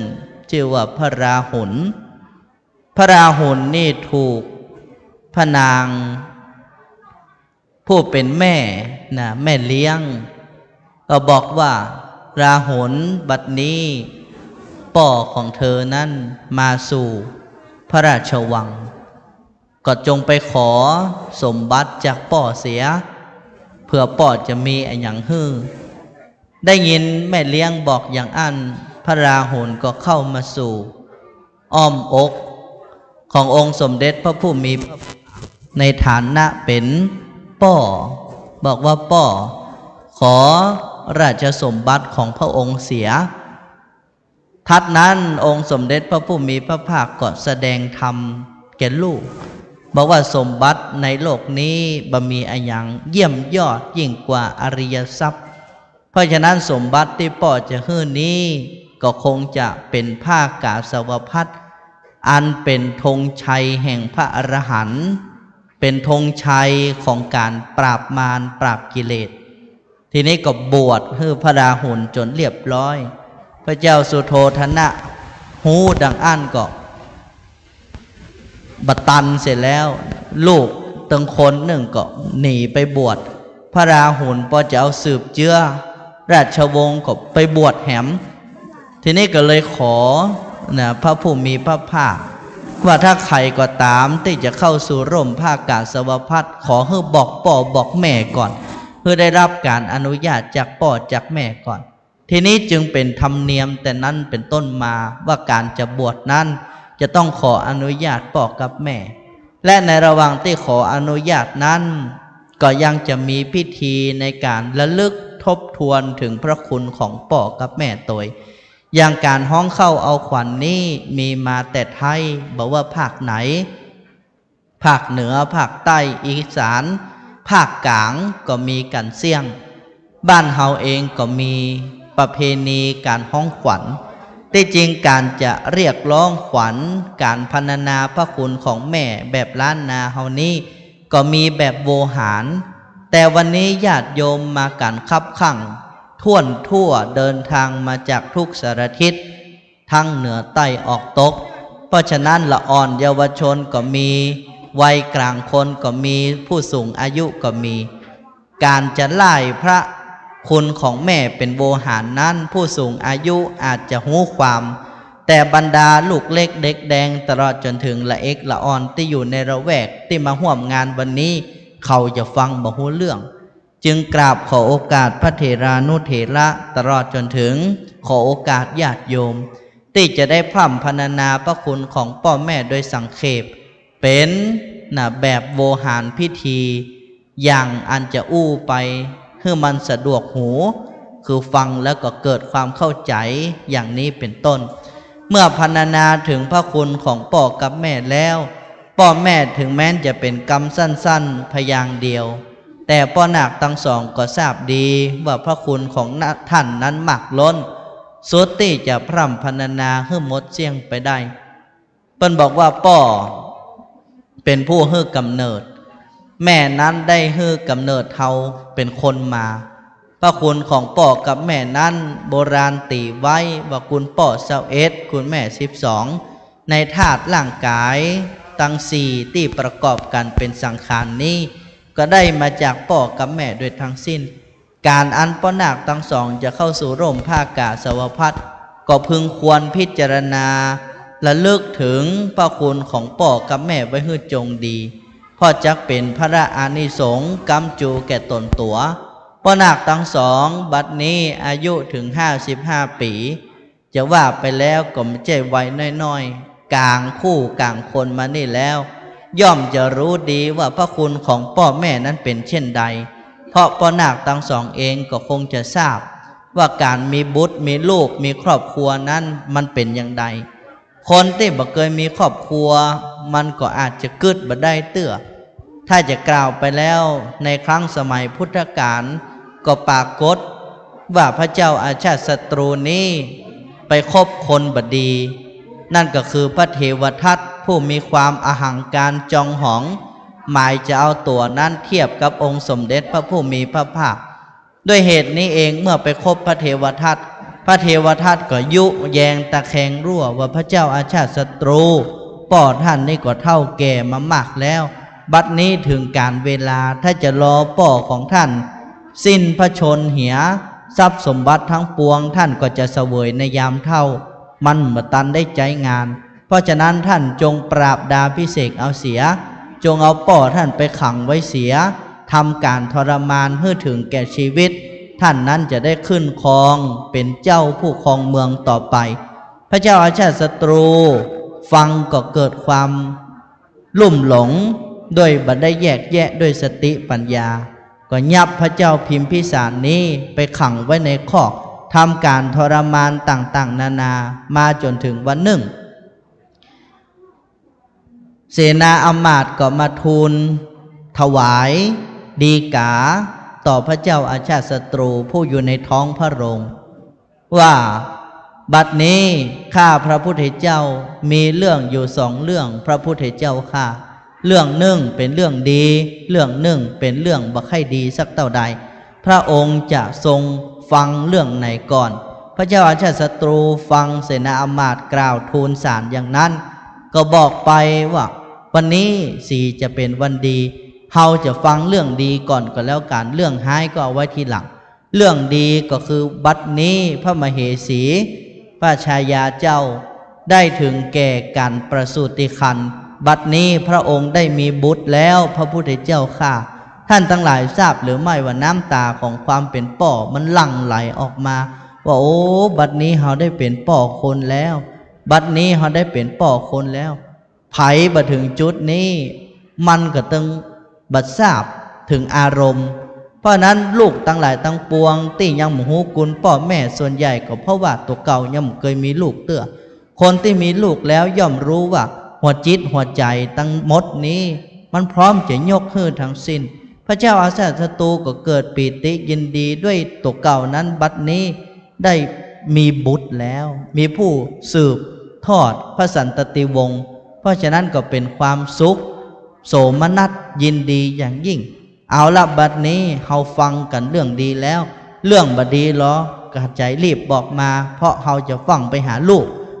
เรื่องที่สองที่จะกราบทูลนี้ก็เป็นเรื่องบ่ค่อยดีสักเท่าใด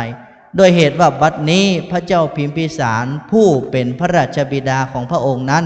ได้ถึงแก่การสิ้นพระชนแล้วพระพุทธเจ้าค่ะญาติโยมท่านทั้งหลายพระเจ้าอาชาติศัตรูโอ้แทบจะหัวใจแตกสลายเพราะตะกี้ได้หูลึกซึ้งถึงความรักอันยิ่งใหญ่ของคนเป็นพ่อบัดนี้มาทราบว่าตัวเก่ามีบุตรขึ้นมาก็ทราบได้ดีเหลือเกินว่าคนเป็นพ่อเนี่ยมันมีหัวใจอย่างใดแล้วบัดนี้พอมาทราบว่าพ่อผู้เลี้ยงดูเฮามาผู้ให้การดูแลเลี้ยงมาแต่เล็กแต่น้อยแล้วเฮาเองเป็นลูกอกตัญญูไปฟังคนบดีคือพระเทวทัตเอาป่อไปขังไปทรมานจนที่สุดแล้วกรีดเพียพระบาททำความทรมานทุกอย่างเพื่อหวังจะให้ป่อสิ้นพระชนหวังจะครองราชสมบัติของป่อทั้งสิ้นด้วยโมหะตัณหาทั้งหลายเหล่านั้นบัดนี้โอ้เกิดความสำนึกผิดท่านทั้งหลายจึงได้หันว่าพระเจ้าอาชาติศัตรูนี้จึงทำนุบำรุงพระพุทธศาสนาแถมซ้ำยังเป็นผู้อุปถัมภ์การกระทำสังคายนาครั้งแรกนั้นโดยเพราะฉะนั้นท่านทั้งหลายจึงจะหันว่าอันนี้เป็นความรักอันยิ่งใหญ่ของพ่อกับแม่ลูกทั้งหลายทั้งปวงจะโหได้อย่างใดว่าพ่อแม่ฮักก็ต้องลองมีลูกดูอย่างพ่อนาคทั้งสองนี้ผ่านครอบครัวผ่านชีวิตมามากคงจะทราบดีว่าพ่อกับแม่นั้นฮักลูกเพียงใดพ่อกับแม่นั้นหาได้จะหวังอย่างในตัวลูกแต่ลูกบางคนนั้นมันเหมือนกับกึดบ่ได้ที่จริงก็กึดได้ท่านทั้งหลายไผ่พ่องบ่เคยได้ยินเรื่องพระคุณพ่อพระคุณแม่ในบ้านสันปะตองแม่แต่งเฮานี้บอกว่าลูกเล็กเด็กแดงตลอดจนถึงหมู่เฮาท่านทั้งหลายเฮาได้ยินกันมาแต่ออดแต่อ้อนแล้วนะพระคุณพ่อพระคุณแม่เปิ้นสั่งเปิ้นสอนมาตั้งแต่ลืมตาพอโลกใบนี้แล้วเฮาท่านทั้งหลายก็ฮู้หมดอย่างอาตมาภาพอู้ตอนนี้ท่านทั้งหลายก็ฮู้กันหมดแล้วว่าพระคุณพ่อเป็นอย่างใดพระคุณแม่เป็นอย่างใดแต่เฮาท่านทั้งหลายซักแต่ว่าฮู้แต่บัดทำมันฮู้แล้วบัดทำนี่อันนี้มันก็ค่อนข้างจะมันผสมบูรณ์แบบคือกตัญญูอาจจะฮู้แต่กตเวทิตามันบ่ไปก็คือมันบ่ตอบแทนพระคุณเฮาท่านทั้งหลายฮู้ว่าพ่อแม่ฮักเฮาอย่างใดแต่เฮาท่านทั้งหลายก็ยังสวุสวัดบางครั้งบางทีก็จมเปิ้นด่าเปิ้นเดือดเปิ้นบางครั้งบางทีก็ทำให้เปิ้นเจ็บช้ำน้ำใจการกระทำตั้งหลายตั้งปวงที่เฮาทำลงไปในฐานะลูกบางทีเฮาทำด้วยความเอาแต่ใจตัวเก่าแต่ท่านทั้งหลายจะทราบหรือไม่ว่าหัวใจของพ่อของแม่นั้นมันตุกขนาดไหนความหลงบางครั้งบางทีมาครอบงำในใจของลูกโบราณเปิ้นจึงว่าหลงเฮยหลงเข้าดงป่าไม้เปิ้นว่าหลงได้สาวันยังกับปิกปอกคืนสู่เกหังสุวาตังเกหาตุบน้อยลงตัวลืมตายลงกายลืมแก่ลงผัวลงเมียนี่มักลืมพ่อลืมแม่มันจะแต้ว่าหาญาติโยมท่านทั้งหลายมีผัวแล้วมีเมียแล้วยิ่งมีกันใหม่ๆนี่มันจะลืมพ่อลืมแม่เรื่องนี้มันจะเป็นเรื่องแต้ก็หาอาตมาภาพก็บ่เคยมีผัวมีเมียก็เปิ้นก็เลยบอกโหก็เลยถามเอาญาติโยมสันปะตองแม่แต่งเขาเนี่ยว่ามันเป็นอย่างนั้นจริงก่อเพราะพ่อแม่บางครั้งบางทีแล้วเลี้ยงดูฟูมฟักลูกมาแต่ออดแต่อ้อนถึงคราวที่ลูกจะแต่งงานออกเรือนก็ป้ากันประอยู่ด้วยกันสองสามีภรรยาก็ละพ่อละแม่ไว้เสียมันประดุจจะดังเรื่องที่เกิดขึ้นอย่างเปิ้นบอกว่าพระคุณของแม่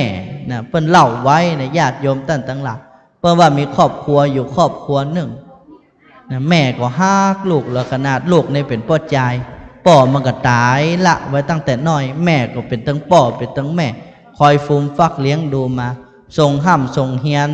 เสี่ยงเงินเสี่ยงทองมันใช่น้อยๆกว่าจะเลี้ยงลูกเพื่อเติบใหญ่แต่มันก็บ่เอาอย่างซักอย่างเฮียนก็บ่เอาขี้ค้านสั่งหลังยาวการงานก็บ่เอามาอยู่วันหนึ่งเมื่อวัยยาเจริญเติบโตขึ้นแล้วก็ไปฮักไปหลงฮักแม่หญิงคนหนึ่ง ก็มีความรู้สึกว่าจิตใจมันปฏิพัทธ์นะมันค่อยได้เอามาเป็นกู้เป็นกิมตามภาษาของมนุษย์นะทีนี้ก็มาขออ้อนวอนแม่ว่าแม่นะเฮานี่ใครแต่งงานแล้วแม่ก็แต่งนะทีนี้แต่งแล้วเนี่ยอย่างใดมันก็ต้องมีการสินสอดแล้วเปิ้นเรียกการสินสอดอย่างพ้องก็ต้องเป็นเงินเป็นคำเอาแล้วเขาจะเอาเงินที่ไหนมาลูกกาตังวันนี้ลูกบ่พอแม่กี่ข้าวก็อย่างบางทีกี่ข้าวกับน้ำพริกใส่บะกอกแห่น้อยจิ้มแล้วจิ้มแหมจำแล้วจำแหมอยู่ฮะนะเป็น3 วัน7 วันไข่แกนเดียวนั่นมาโมดสักเตือแล้วทีนี้อย่าเอาเงินเอาคำที่ไหนไปแต่งลูกก็สวดสวัสดโอ้แม่ไหนบอกว่าฮักเฮาจะหากาสินสอดท้องมันมองอิ่งบดายลูกจะได้เป็นฟังเป็นฝาแม่ยังมาอิดมาอ่อนอย่างอี้นั่นไหนบอกว่าฮักเฮาถ้าแม่ฮักเฮามาแต่อย่างอี้เฮาก็มามีละบ่ต้องอยู่ละชีวิตโลกนี้พอเฮาฮักไม่ยิงคนนี้เหลือขนาดลูกมันก็ขู่ว่าจะฆ่าตัวตายถ้าได้แต่งงานท่านทั้งหลายลองเกิดดูว่าคนเป็นแม่มันจะเกิดอย่างไรลูกบอกว่าจะฆ่าตัวตายนี่มันเป็นอย่างที่เหมือนฟ้ามาผ่ากลางหน้าอกนะญาติโยมทุกท่านระหว่างที่จะเนี่ยเวียกเสาะการเสาะงานยืมเงินยืมคำมากับจะปล่อยให้ลูกตายไปนี่แม่ก็ต้องทนนะญาติโยมท่านทั้งหลายไปยืมเงินยืมคำเพิ่นมาหูเนี่ยใดมีตีอยู่หันน้อยหนึ่งก็เอาไปขายได้มาแล้วญาติโยมท่านทั้งหลายก็เอาเงินนั้นไปเป็นค่าสินสอดทองมั่นลูกก็ไปกินแต่งกันเรียบร้อยนับตั้งแต่วันออกเฮือนไปแต่งงานกันไปอยู่บ้านเจ้าสาวมันก็บอกเคยปีกมาสักเตือนเลยบอกว่าเมื่อใดจะมาแอวหาก็บอกว่าว่างก่อนเมื่อใดก็บอกว่างสักเตือบอกมากี่เข้าตัวผมมาบอกยังว่างเตือจะต้องดูแลเมียดูแลตั้งแม่เมียป่อเมีย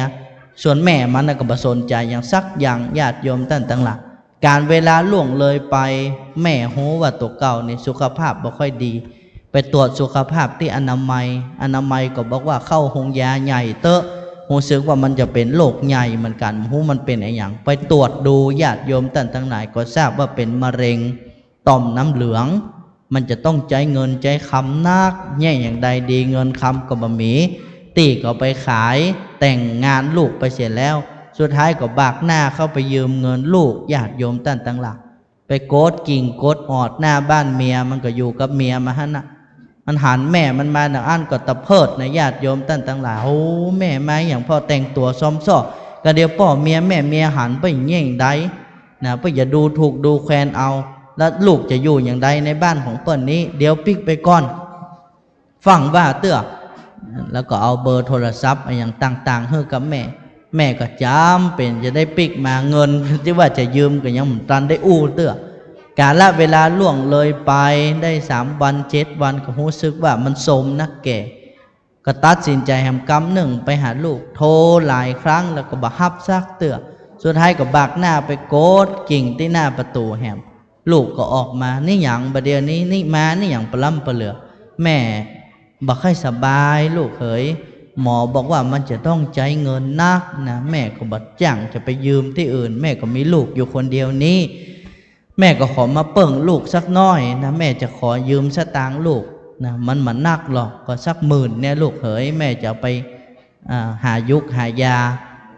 เลี้ยงดูตัวเก่าลูกมันก็ด่าสารพัดโอ้แม่เหยนะเฮาอุตส่าห์อยู่กับคนตีคนต่างนี่นะแม่เองก็อยู่ของแม่เฮาก็อยู่ของเฮาไหนจะต้องดูแลเมียดูแลทั้งครอบครัวนี้แหมเดียวก็จะมีลูกแหมแล้วยังจะมาเบียดมาเบียนยืมเงินยืมคำแหมแล้วยังได้บ่เดียวนี่ยืมตะใดยืม10,000โอ้ถ้ายืมบ่ได้มันบ่ได้แล้วแม่เหยมันก็จะต้องมีสัญญากันเนาะการแม่บ่คืนเฮาจะแย่อย่างใดท่านทั้งหลายถ้าเจอลูกอู้อย่างดีเนี่ยใดน่ะโอ้ถ้าเป็นอาตมาภาพเป็นแม่มันนี่จะง้างเอาปลายกลางมาสักหน่อยนะแต่ถ้าอย่างเอาบ่ไหวเหมือนกันนะ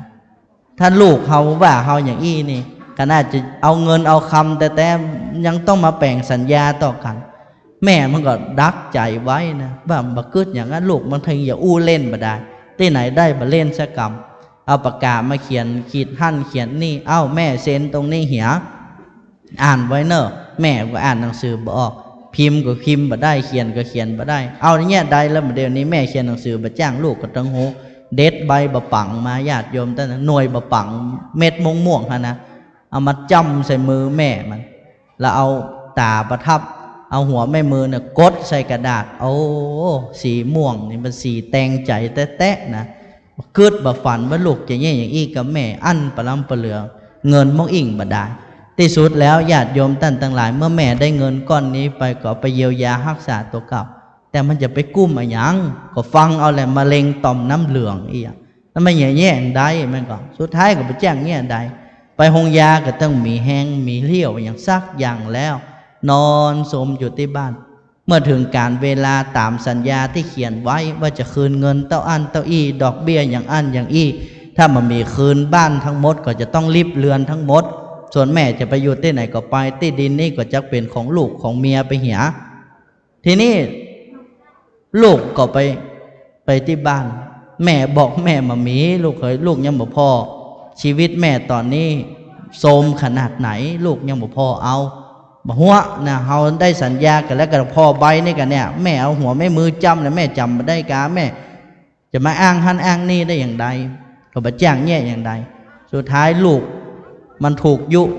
แยงทางเมียมันตัวนะบ่ได้นะไอ้เนอะเนี่ยญาติโยมทั้งหลายระวังให้ดีเถอะบางทีได้เมียของได้เมียดีๆได้ผัวของได้ผัวดีๆมันได้นะไอ้เนอะอันนี้นี่นะมันเป็นเงินของน้องมันเป็นเงินของหมู่เฮานะแม่ไอ้ยืมไปก็ต้องมาใช้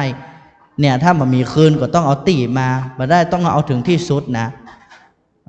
ได้เมียอย่างอี้ไปเหียสุดท้ายไปฟ้องเอาป้าหลวงนี่เปิ้นเคยบวชมาก่อนเปิ้นหูเปิ้นมีคุณธรรมเปิ้นหันเลยว่าโอ้บัดน้อยนี่อกตัญญูสุดยอดขนาดขึ้นแม่มันตั้งคนหนึ่งมันกึดได้ถึงขนาดนี้สุดท้ายป่อมันเลยบอกเอาอีไอ้น้อยเอาอีกันแล้วกันคิงกับเมียคิงนี่คือวางใจไว้เตอะอันว่านี่สินทั้งหมดนี้ป้าหลวงจะรับผิดชอบเองแต่ก็ขออย่างเดียวต้องอันบ่ได้ขออันยังป้าหลวงเอาอี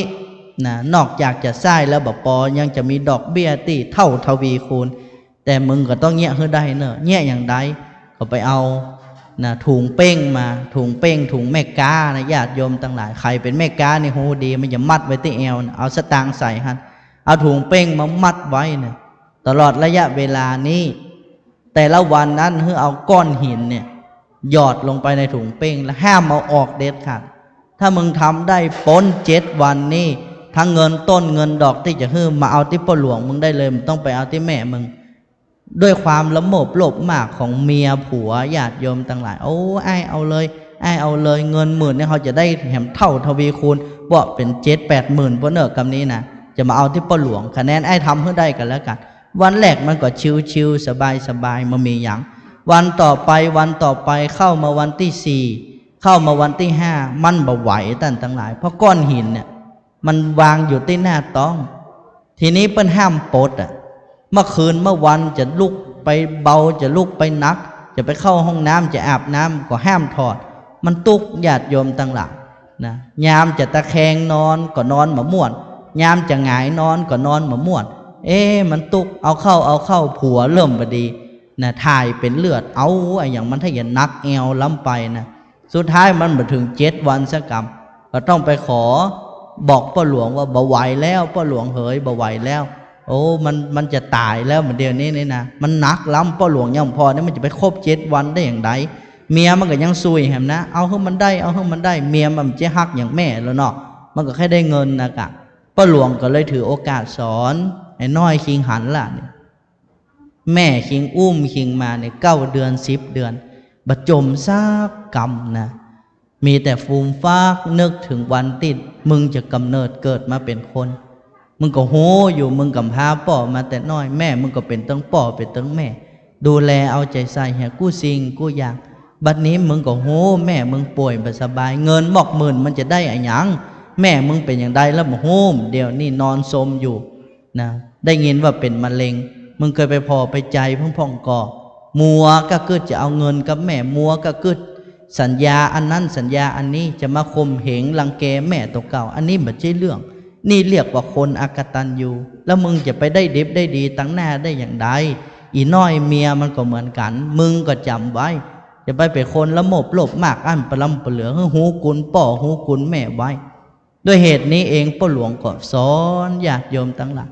โอ้น้ำตามันก็ยวาหมดมันเกิดได้เฮาก็ยังมาเป็นคนอย่างอี้ปลามปลาเหลือนะอะยังแค่ได้อย่างตั้งแต่น้อยแม่ก็เฮาหมดเฮาเสี่ยงบัดนี้แม่บ่สบายด้วยความที่เฮามีโมหะนะกิเลสครอบงำเก่นตาหัวใจไว้นะเฮาเองบ่หันพระคุณของแม่เลยมากระทำล่วงเกินแม่อย่างนี้เป็นบาปเป็นกรรมผมขอสุมาเต้าประหลวงอันว่าเงินต้นเงินดอกอะไรอย่างนั้นบ่มีแฮมแล้วผมสำนึกแล้วฟ้างปิกไปหาแม่ที่บ้านญาติโยมตั้งหลักหวังจะไปฟูมฟักเลี้ยงดูหวังจะไปขอโทษขอภัยมันไปตันอย่างที่ไหนหั่นนะเจ็บเจียนตายปวดเจียนตายเปิ้นว่าเป็นมะเร็งอีอย่างตั้งหลักนะใครก็มามีไผดูแลนอนอยู่กลางเตินกำหูบอยู่ใบเดียวกำหูบลูกสมัยน้อยน้ำตาก็ยวาหน้าไปหมดแม่สิ้นลมหายใจเอาเสียแล้วมาตันอย่างสักอย่างแล้วอันนี้เป็นคติสอนใจเพื่อหมู่เฮาท่านผู้ฟังได้ฟังไว้ว่าวันนี้สำคัญกว่าพรุ่งนี้วันนี้สำคัญกว่าพรุ่งนี้เฮาจะยี่อย่างก็จ้างก็พิจารณาจะไปเกิดว่าวันหน้าก่อนมีเงินก่อนมีเมียก่อนมีผัวก่อนรวยก่อนจะไปว่าอย่างอันเดี๋ยวมันจะบัดตันอย่างสักอย่างยังจะบวชรอใหญ่ก่อนรอเท่าก่อนมันก็จะบัดตันอย่างสักอย่างนะญาติโยมท่านทั้งหลายวันนี้ถ้าเฮาท่านทั้งหลายยังมีพ่อกับแม่ก็ขอให้ดูแลเปิ้นให้ดีที่สุดเอาใจใส่ปันหนึ่งดังที่เปิ้นเคยดูแลเฮามาแต่อ่อนพ่อแม่นี่หาใช่จะหวังหยังในตัวลูกท่านบอกว่ายามแก่เฒ่านั้นหวังเจ้าเฝ้ารับใช้ยามป่วยไข้นั้นหวังเจ้าช่วยรักษายามเมื่อถึงวันตายวายชีวาหวังลูกยาช่วยปิดตายามสิ้นใจแม่คำนี้มีความหมายมีพระคุณมากมายหลายสถานแม่เป็นได้หลายสิ่งหลายประการเป็นธนาคารเป็นพระพรหมเป็นร่มไทรเป็นผู้ให้กำเนิดเกิดลูกรักเป็นผู้ให้ที่พักพิงอาศัยเป็นผู้ให้ความการุณอุ่นกายใจเป็นผู้ให้อะไรมิรามือยามลูกป่วยแม่ให้การรักษาลูกโตมาแม่ส่งเรียนหนังสือลูกต้องการตำราแม่หาซื้อลูกปรึกษาหารือแม่ยินดีแม่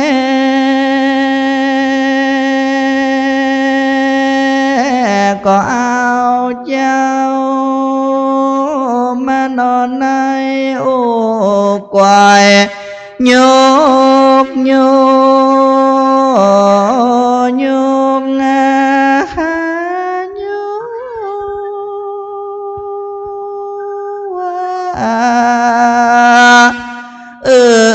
จานอนจาวลาบก็มาลาบเสียเตนเอสองตา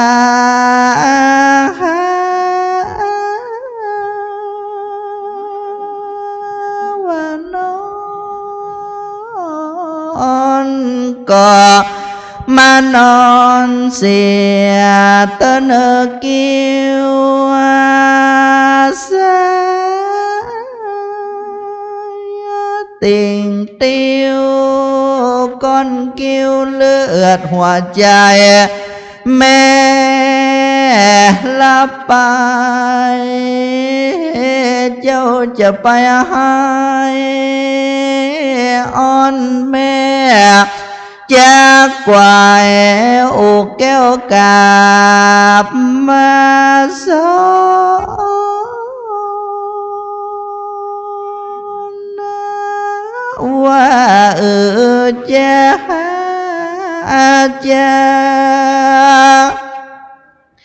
ว่าโลกแม่ใหญ่มาแล้วขอลูกน้อยแม่อย่าได้กาย มาเป็นแห้งเป็นกาสัตตัวมีงาอย่าได้จ่าสวกกลมอย่าได้โคปีน้องอาเปตามมา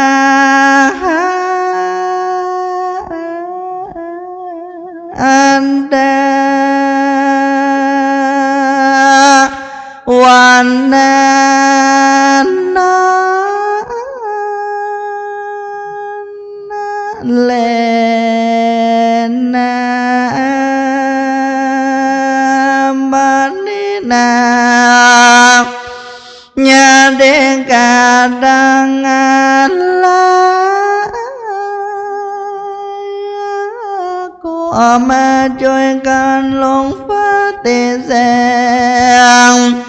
มาโตแต่งอย่างไปเสียงงามแต่เราปนตาใส่บุพามาละดวงดอกไม้จมเป็นและจมป่าสะบันงานและก็มาโหอ่อนอ้อยเปิ้นก็นำมาเย็บสนสอดซอย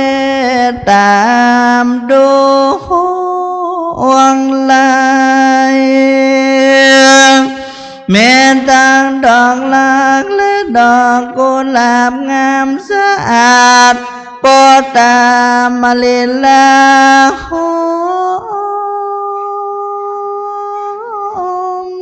ยิ่งสรรพสิ่งปุพพาสัมปปุจานาหารการกินก็มามีลา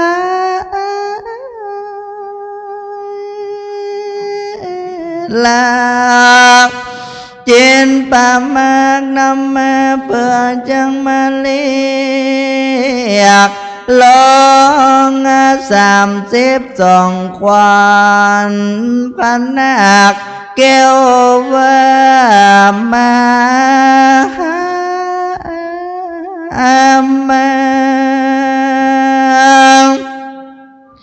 ว่ามาดึงควันเกศ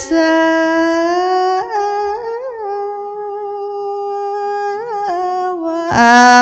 มาดึงควันโมฆะทาวันละกูเกมันงามจะแหลมเจินใจจูว่ามาดึงควันหัวและเดนาควันตาควันหน้าผักเกมหน่อยใจจมมาถึงควันทานนมตั้งโก32ควันเจ้าจงเล็บเลวมามัดมือเบื้องซ้ายเงือควันมามันมือเบื้องขวาควันอยู่32ควันพันนาคเจ้าจงมาอยู่กับตนกับ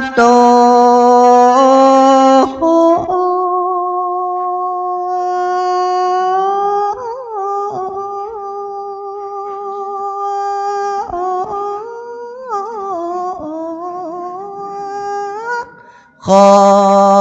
ควันเจ้าเสเปบ่ไปเตเอินปันและหมื่นเปบ่ไปเตนายมาอยู่กับจอมกับโค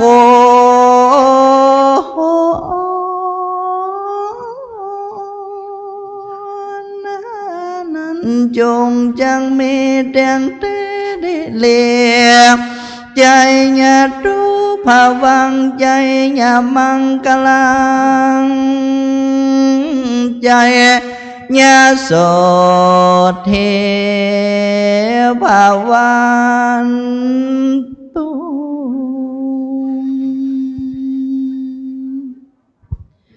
พุทโธมังคลสัมพุทโธสัมพุทโธทีปตุตตโมพุทธมังคลมาคัมมะสัพพทุกขาปมุจเจเลธัมโมมังคลสัมพุโตคัมภีโรตุตโสอะนงธรรมะมังคลมากัมมะสัพพพญาปมุจเจเลสังโฆ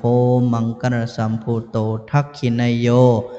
อนุตตโรสังกะมังคลมากัมมะสัพพโรคาปมุจเจเลยะถาวริวหาปุราปาริปุเรนติสากรังเอวเมวะอิโตทินังเปตานังอุปกัปปติอิชิตังปฏิตังตุมหังคิปเมวะสมิจจตุสัพเพปุเรนตุสังกปาจันโทปนรโสยะถามณิโจติรโสยะถาใจยตุภวังใจยะมังกลังใจยะมหาลาพังใจยะสุขาวหังใจยะโสถีภวันตุเต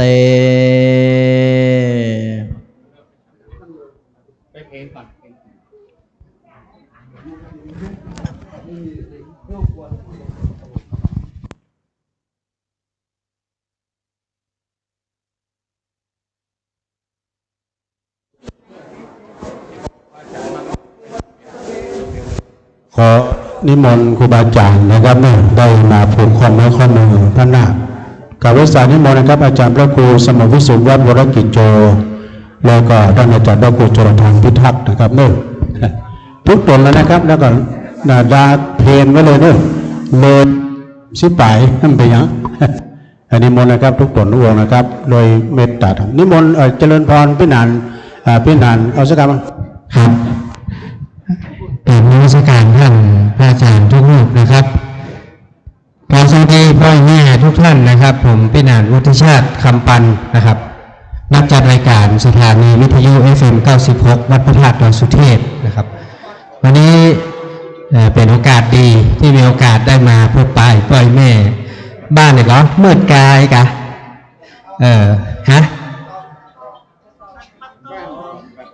สัตปะตอง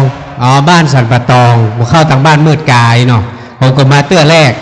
คุณน้องพานิตาเปิ้นบอกว่าเชิญมาร่วมบุญด้วยกันถ้าจริงการ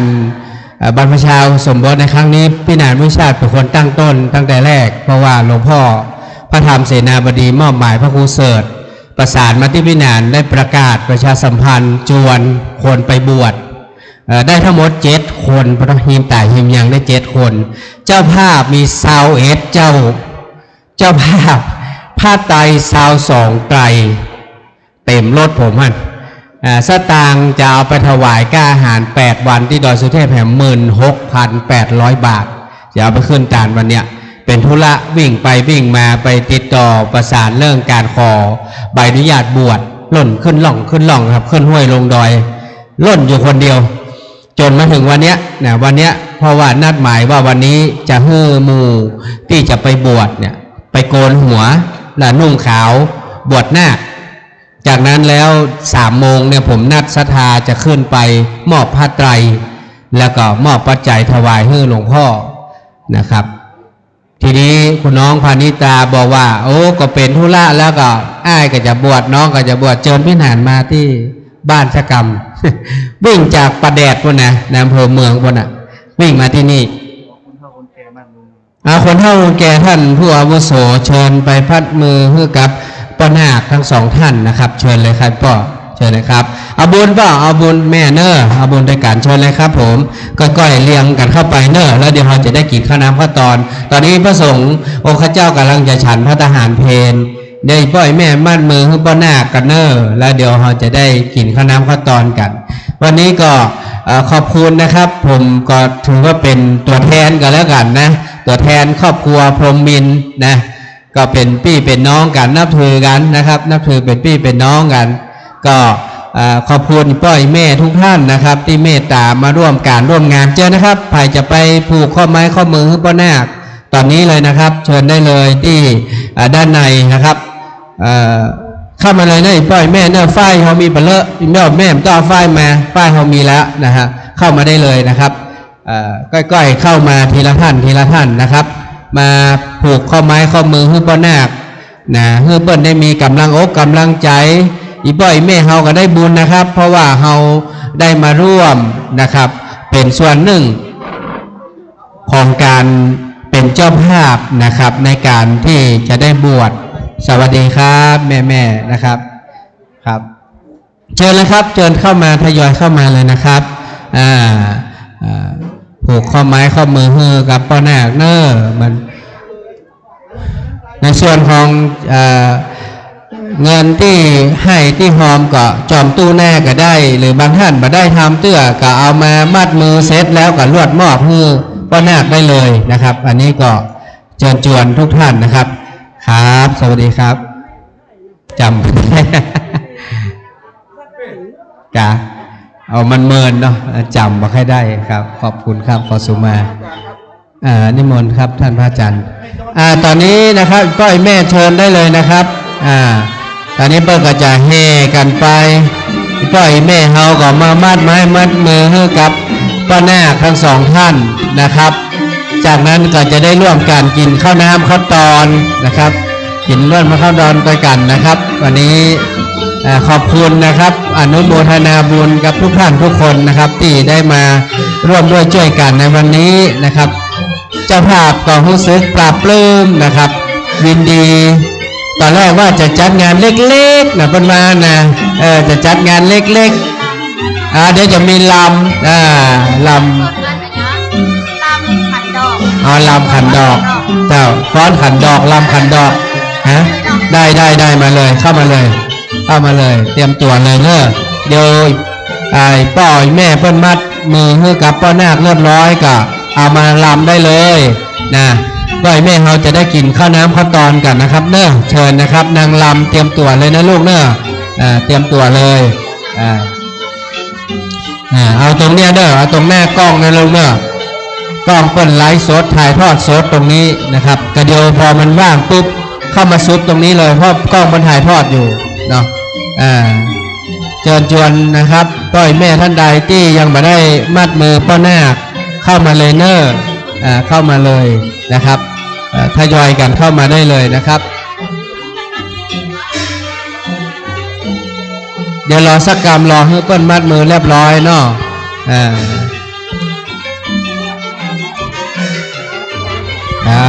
ครับสวัสดีครับแม่ครับขอบคุณครับครับวันนี้ก็รู้สึกชื่นใจนะครับในนามของพี่ๆน้องๆนะครับจริงๆแล้วผมกับทางคุณน้องพรณิตานี่รู้จักกันมาเมื่อละเป็นสายบุญได้ครับได้ครับได้ครับเอาเป็นสายบุญนะครับไปกินไปตานโดยกันมากุตางนะครับรู้จักกันมาหลายปีดีดักละนะครับนับถือเป็นพี่เป็นน้องกัน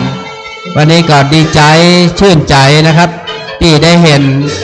ความเมตตาของครูบาอาจารย์พระสงฆ์องค์เจ้าที่มาจากหลายวัดหลายวา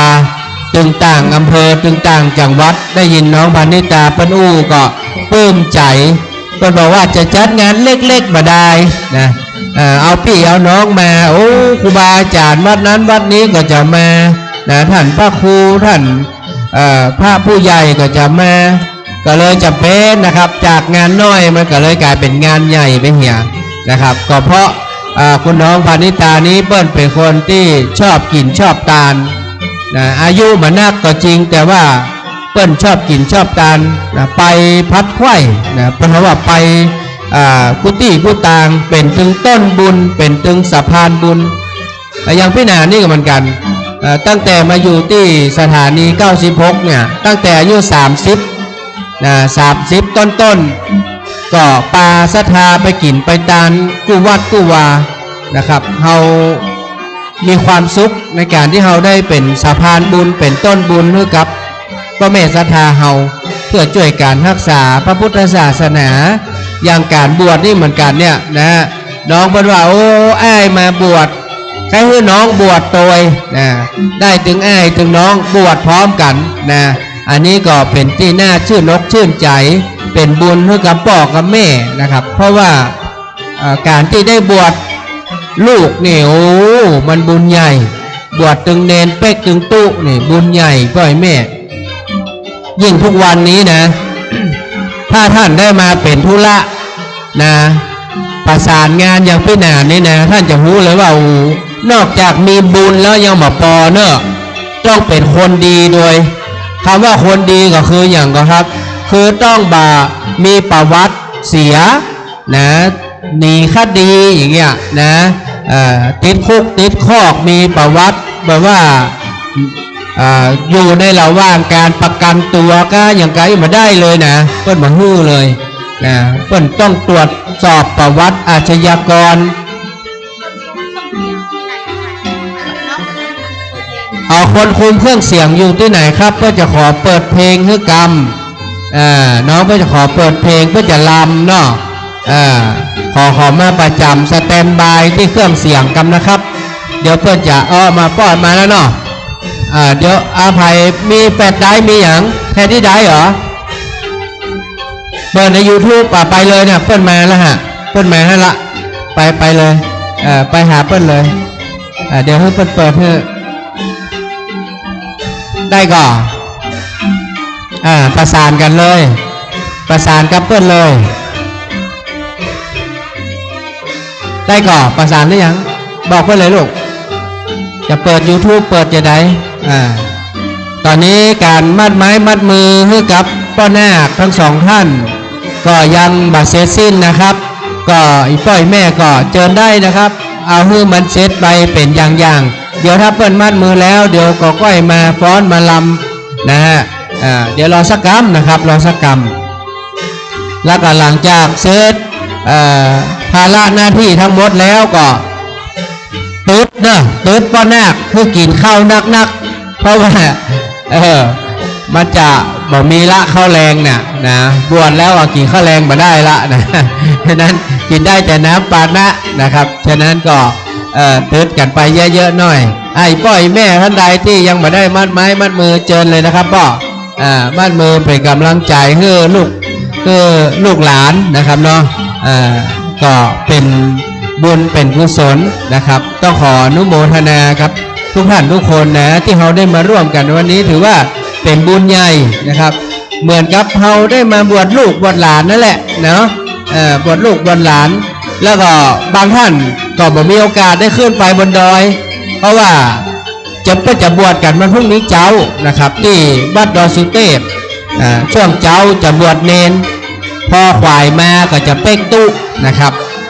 แล้วก็จะอยู่ที่วัดดอยสุเทพเพื่อปฏิบัติศาสนาธรรมต่อแห่มประมาณ8วันนะครับ8วันก็จะไปศึกษาลาเพศประมาณวันที่5กุมภาพันธ์นะครับวันที่5กุมภาฉะนั้นอีป้อยแม่เฮาก็จะได้บุญตั้งแต่วันนี้บวชนาคนับวันนี้ไปตัวเลยนะบวชวันนี้อยู่ต่อไปแห่ม8วัน9วันก็ได้บุญได้กุศลก็ขอให้ชีวิตของพ่อนาคทั้งสองครอบครัวนะคุณน้องพันนิตรานะแล้วก็อีป้อยแม่เฮาที่มาร่วมงานวันนี้เพื่อมีแต่ความเจริญก้าวหน้ายิ่งขึ้นไปเพราะว่าพ่อนาคแล้วก็คนที่จะบวชเนนเป็กตู้นี้เพิ่นจะอยู่9วันทั้งหมดนะเป็นเวลา9วันโดยกันนั้นนี่เป็นบุญใหญ่นะ9วันก็ก้าวหน้านะปี2566เพื่อมีแต่ความก้าวหน้ามีแต่ความเจริญรุ่งเรืองจะฮี่ก็ปันมาจะหาก็ปันได้คือมีโชคมีใจอยู่ดีมีสุขการกรุงรุ่งเรืองมีลูกมีหลานก็ขอให้เป็นคนดีเนาะอยู่เจือถ้อยฟังกรรมนะครับอันนี้ก็เป็นบุญที่ป้อยแม่จะได้รับปี66นี่นะ ก็ว่าเป็นปีกระต่ายทองนะปีกระต่ายทองฉะนั้นเงินก็จะไหลนองทองก็จะไหลมายิ่งมูเฮาได้สร้างบุญกันตั้งแต่ต้นปีนะฮะต้นปีนี้นะอันนี้ก็ยังถือว่าเป็นปีใหม่อยู่เนอะวันนี้นะ28 มกราก็ยังเป็นปีใหม่อยู่เนอะ เดือนมกรานี่เป็นเดือนปีใหม่นะ ตราบใดยังมาโป้นมกราก็ยังเป็นปีใหม่อยู่ฉะนั้นปล่อยแม่เฮาได้มีโอกาสสร้างบุญปีใหม่นะได้บุญนักบุญหลายตอนนี้ก็เชิญทุกท่านนะครับรับประทานอาหารกลางวันเนอะตามที่เจ้าภาพเปิ้นได้จัดเตรียมไว้นะครับกินเพื่อเต็มที่เนอะปล่อยแม่เนอะต้องเกรงใจเนอะเจ้าภาพเปิ้นตั้งใจเลี้ยงก็ขอให้กินให้กันเต็มที่กินให้อิ่มนะฮะเปิ้นว่าบุญก็ได้ไส้ก็เต็มนี่ปล่อยแม่เฮามาตั้งแต่เจ้าละมาร่วมกันนะมาร่วมกันฟังน้ำฟังธรรมห้องขวัญและก็มาร่วมการกินข้าวกินน้ำนะครับได้ถึง2อย่างบุญได้ไส้เต็มตอนนี้ไหนนางลำประสานกันหรือยังถ้าพร้อมก็มาหน้ากล้องให้เนอะเพราะว่ากล้องนี้เปิ้นถ่ายอยู่เปิ้นไลฟ์อยู่เนาะถ่ายทอดสดตรงนี้ต้องมาอยู่มุมนี้ถ้ามาอ่านมาหันเนาะมาอยู่หน้าที่นาคนี่เนอะเดี๋ยวจะมีการรำนะครับการฟ้อนเฮ้ยปล่อยแม่ได้พอนะกินข้าวน้ำข้าวตอนไปกับพอไปโตยนะเพราะว่าเป็นการฮื้อความบันเทิงอย่างหนึ่งนะฮะเป็นการสร้างบุญสร้างกุศลอย่างหนึ่งให้กับน้องๆนะครับเอาตรงเนี้ยจุดนี่นะลูกกล้องมันจะส่งมานี่พอดีเนาะตอนนี้พร้อมหรือยังครับพร้อมกับเปิดได้เลยเนาะเปิดดนเสียงได้เลย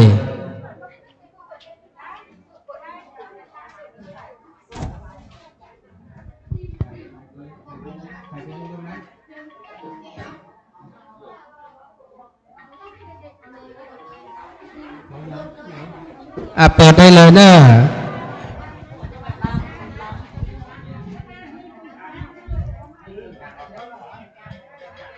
นางรำพร้อมเสียงมา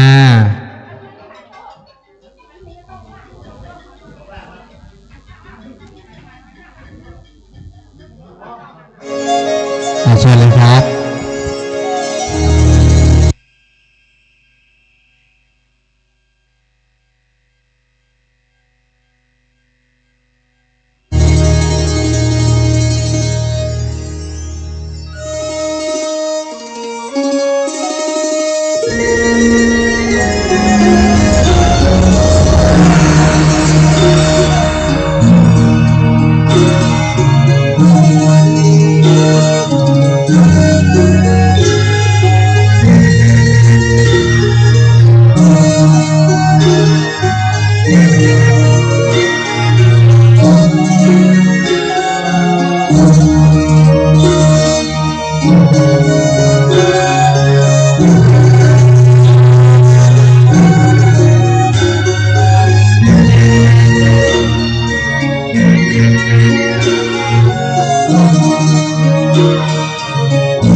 Thank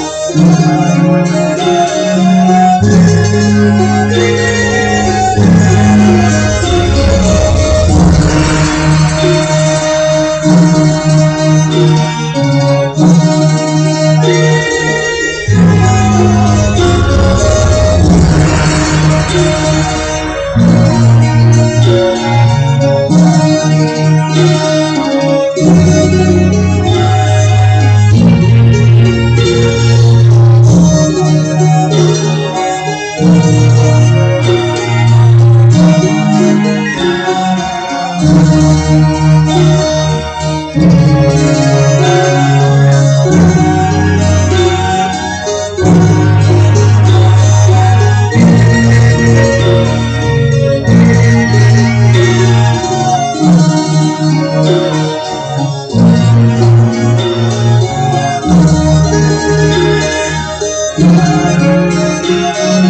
ขออนุญาตนะครับขอนิมนต์ครูบาอาจารย์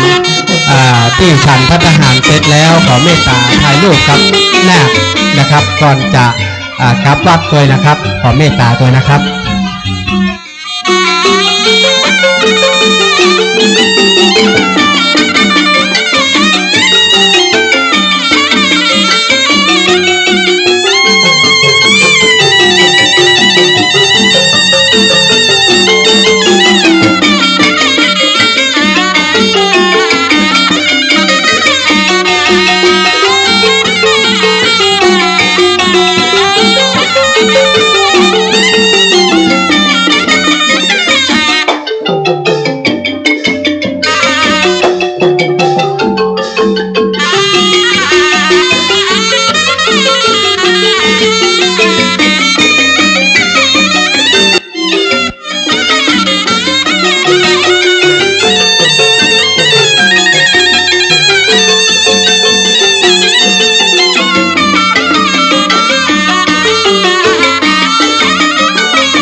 จะได้มาบันทึกภาพถ่ายรูปด้วยกัน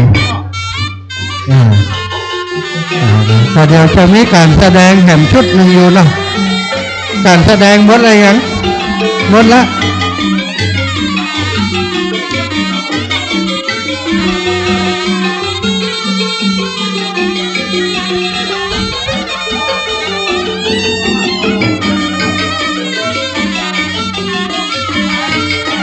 กับนิมนต์ครูบาอาจารย์นะครับเนอะอย่าได้ถ่ายรูปด้วยกัน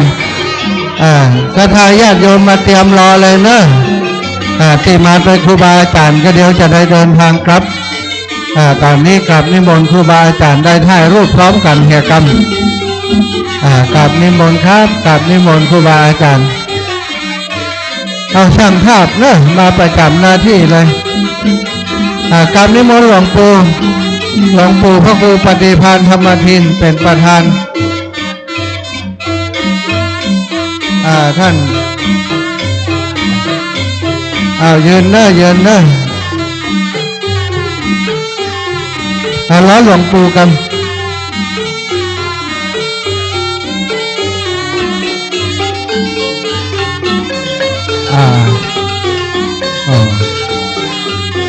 ครับนิมนต์ครูบาอาจารย์หลวงปู่นั่งรับปล่อยหลวงปู่มาก่อนเป็นรอหลวงปู่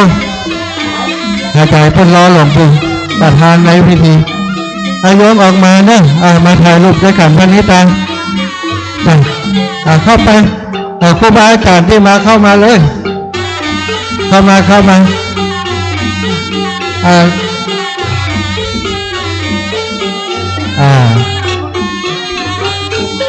ลูกหลานเข้ามาอาจารย์นุ่มเข้ามาทุกเป็นนุ่มเข้ามาเร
ียบร้อยเนอะ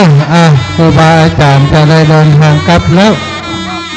ญาติโยมเนอะท่านพระหลวงปู่ท่านพระครูปฏิพันธ์ธรรมทินท่านพระครูสุเมธธรรมเสวีท่านพระครูกัลยาณปราโมทย์ท่านอาจารย์วิสุวัฒน์วรกิจโจท่านพระครูอภิวัฒนวิกรมท่านอาจารย์พระครูจรทานพิทักษ์ตุลงชัยวัฒนาคเสโนทุปิโนงท่านอาจารย์ท่านพระครูประเสริฐทุกปีวันใหม่พระอาจารย์ท่านนันทาจะได้เสร็จพิธีแล้วเราได้ร่วมแสดงมุทิตาเรียบร้อยก่อนจะได้เดินทางกลับกันเฮียก่อนเด้อวันพรุ่งไผ่จะไปได้ไผ่ไปที่พระธาตุดอยสุเทพกันใดก็ขอเจริญพรได้ไปร่วมบุญด้วยกันที่ปุ่นหันเนอะวันพรุ่งนี้ก็จะเป็นพิธีบรรพชาอุปสมบทบรรพชาตอนเจ้าเนาะแล้วก็อุปสมบทควายสักหน่อยก็จะทำพิธีสำหรับนาคคุณก็จะขึ้นไปอยู่ที่พระธาตุดอยสุเทพในตอนบ่ายนี้เลย